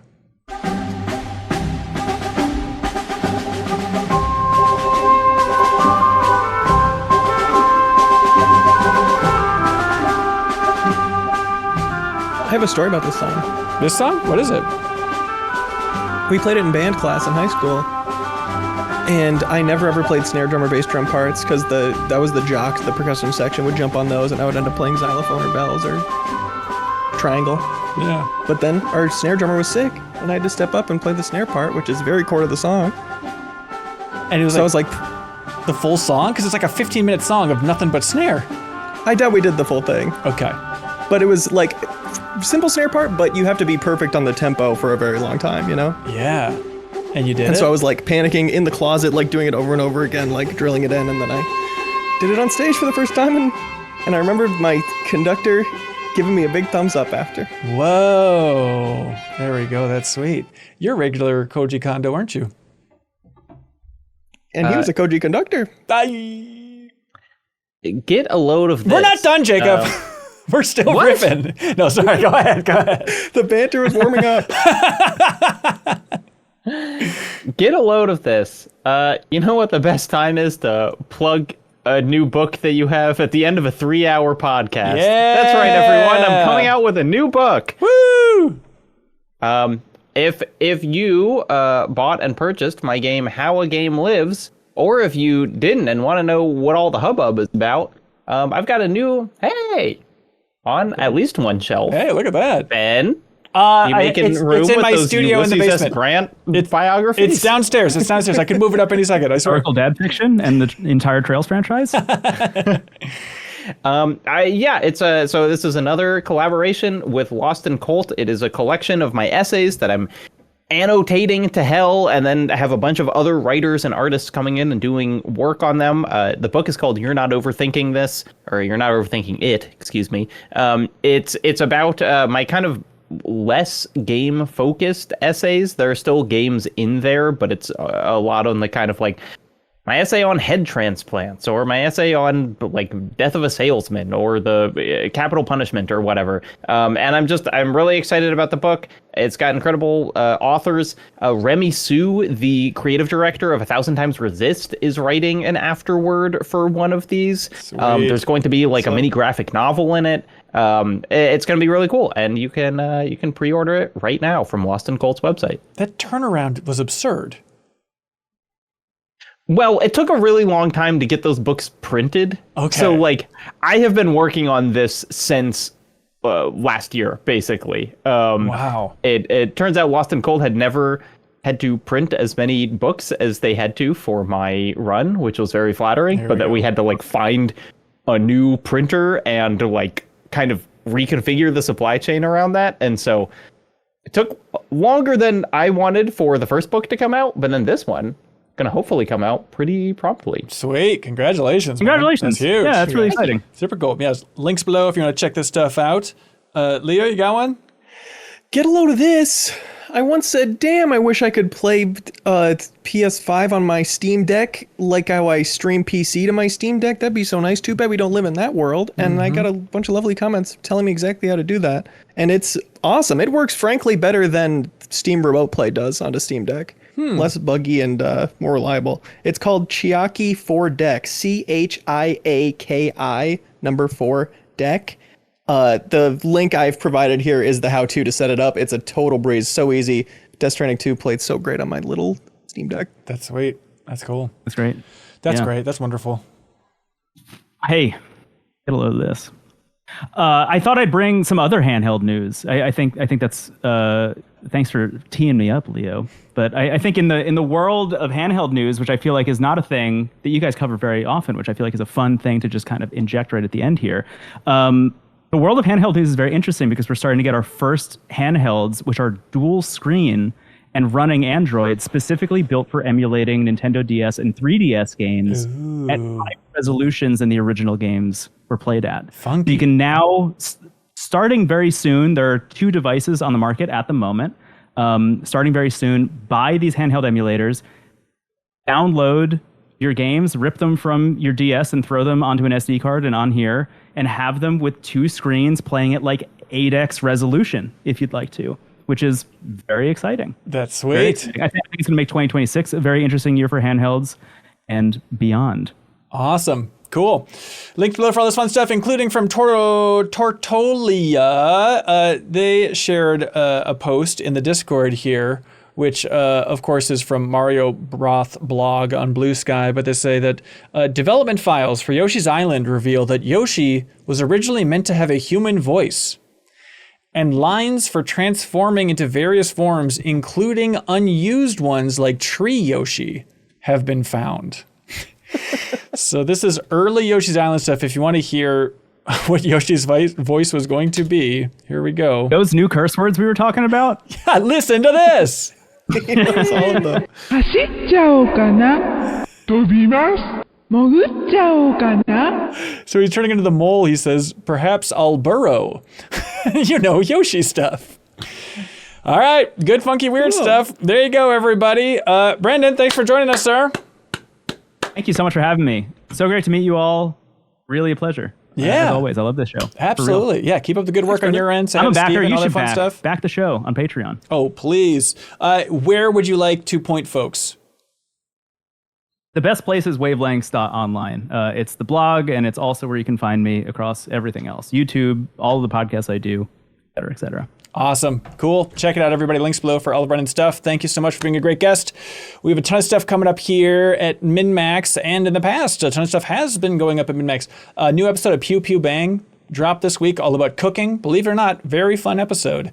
And because they have their first ad on that Pew Pew Bang episode, we now have an ad-free version, which is in that $5 tier. So if you're a MinnMax patron supporter at the $5 tier, you can get the ad-free version of Pew Pew Bang, which also includes a pre-show called Sarah's Loaded Gun, where it's kind of hypothetical questions, intense Sarah questions. And so that's, if you want to make Pew Pew Bang even longer, you can support us at the $5 tier, and then those episodes will be available for you with that pre-show. Otherwise, in the $5 tier, you also get access to Bonus Pod and the bonus podcast feed. This week was like dream come true episode where it's Kelsey Lewin going in deep on the Virtual Boy and the history of the Virtual Boy, and then Haley McLean, host of Bonus Pod, going in about the Nintendo patents. So like Haley being a IP lawyer in the video game space and Kelsey's knowledge of history, it's like those two just like juggernauts of info. It's a lot of great stuff in there. Also in that bonus podcast feed, but also available on YouTube if you want to have it the easy way, is The Deepest Dive on Metal Gear Solid Delta.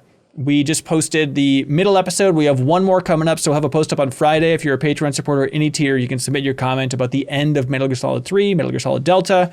That'll be going live next week, but the middle chunk covering everything in the game up through the Sorrow boss fight, that just went live, and it's been super fun to play that game with Charles and Haley. It's their first time going through it, so to hear them speculate about where they think Metal Gear Solid 3 is going to go and what the ending is going to be like, it's so fun. And Jacob, by the way, there's a YouTube comment that I forgot about if I ever knew this, but they said, of all the weird little details and quirks in the Metal Gear series, I think my favorite is from the 3DS version of Metal Gear Solid 3, because once Snake loses his eye in the game, the 3D effect stops working when you're using first person. That is the coolest thing in the world. I have 3Ds. So we need to bring 3D back just so we can do more stuff like that. Every character should lose an eye for sure. But let's see. New show plus this week. Leo, I'm sorry in your absence. It got bad and weird. The show is called Statues of Liberties. And the premise was, what if you gave a gift that was as good as France giving us the Statue of Liberty, but to another video game outlet? And so we went through, and it's an hour of us shopping for a present for Janet Choa from Giant Bomb. And if you watch it, you cannot spoil what that gift is for him. It needs to be top secret. So Jan isn't allowed to watch it, to be really clear. If you support us at any tier before this coming Monday, we'll DM you a Steam code for Hauntii, everybody. For Hauntii, if you want to jump in before Monday, get a great looking indie game from last year. We greatly appreciate it. But that is it. Thanks so much, everybody. Leo, Jacob, Brendon, greatly appreciate it. Next week's episode of the podcast, there probably won't be early access again due to an embargo, but we're ready to jump in a big way. And Jacob, you're going to be bowing out for a little bit on a grand adventure. I'm getting married. Woo! Yo, congratulations. Thank you. So I'm going away for a little while. Yeah. To get married. Enjoy your time off, dude. We'll catch you on the flip side, man. It's going to be great. All right. Hey, bunch of almost married folks here and married folks here. Look at Last this. time you'll see this hand without a ring on it. Enjoy it, you sickos.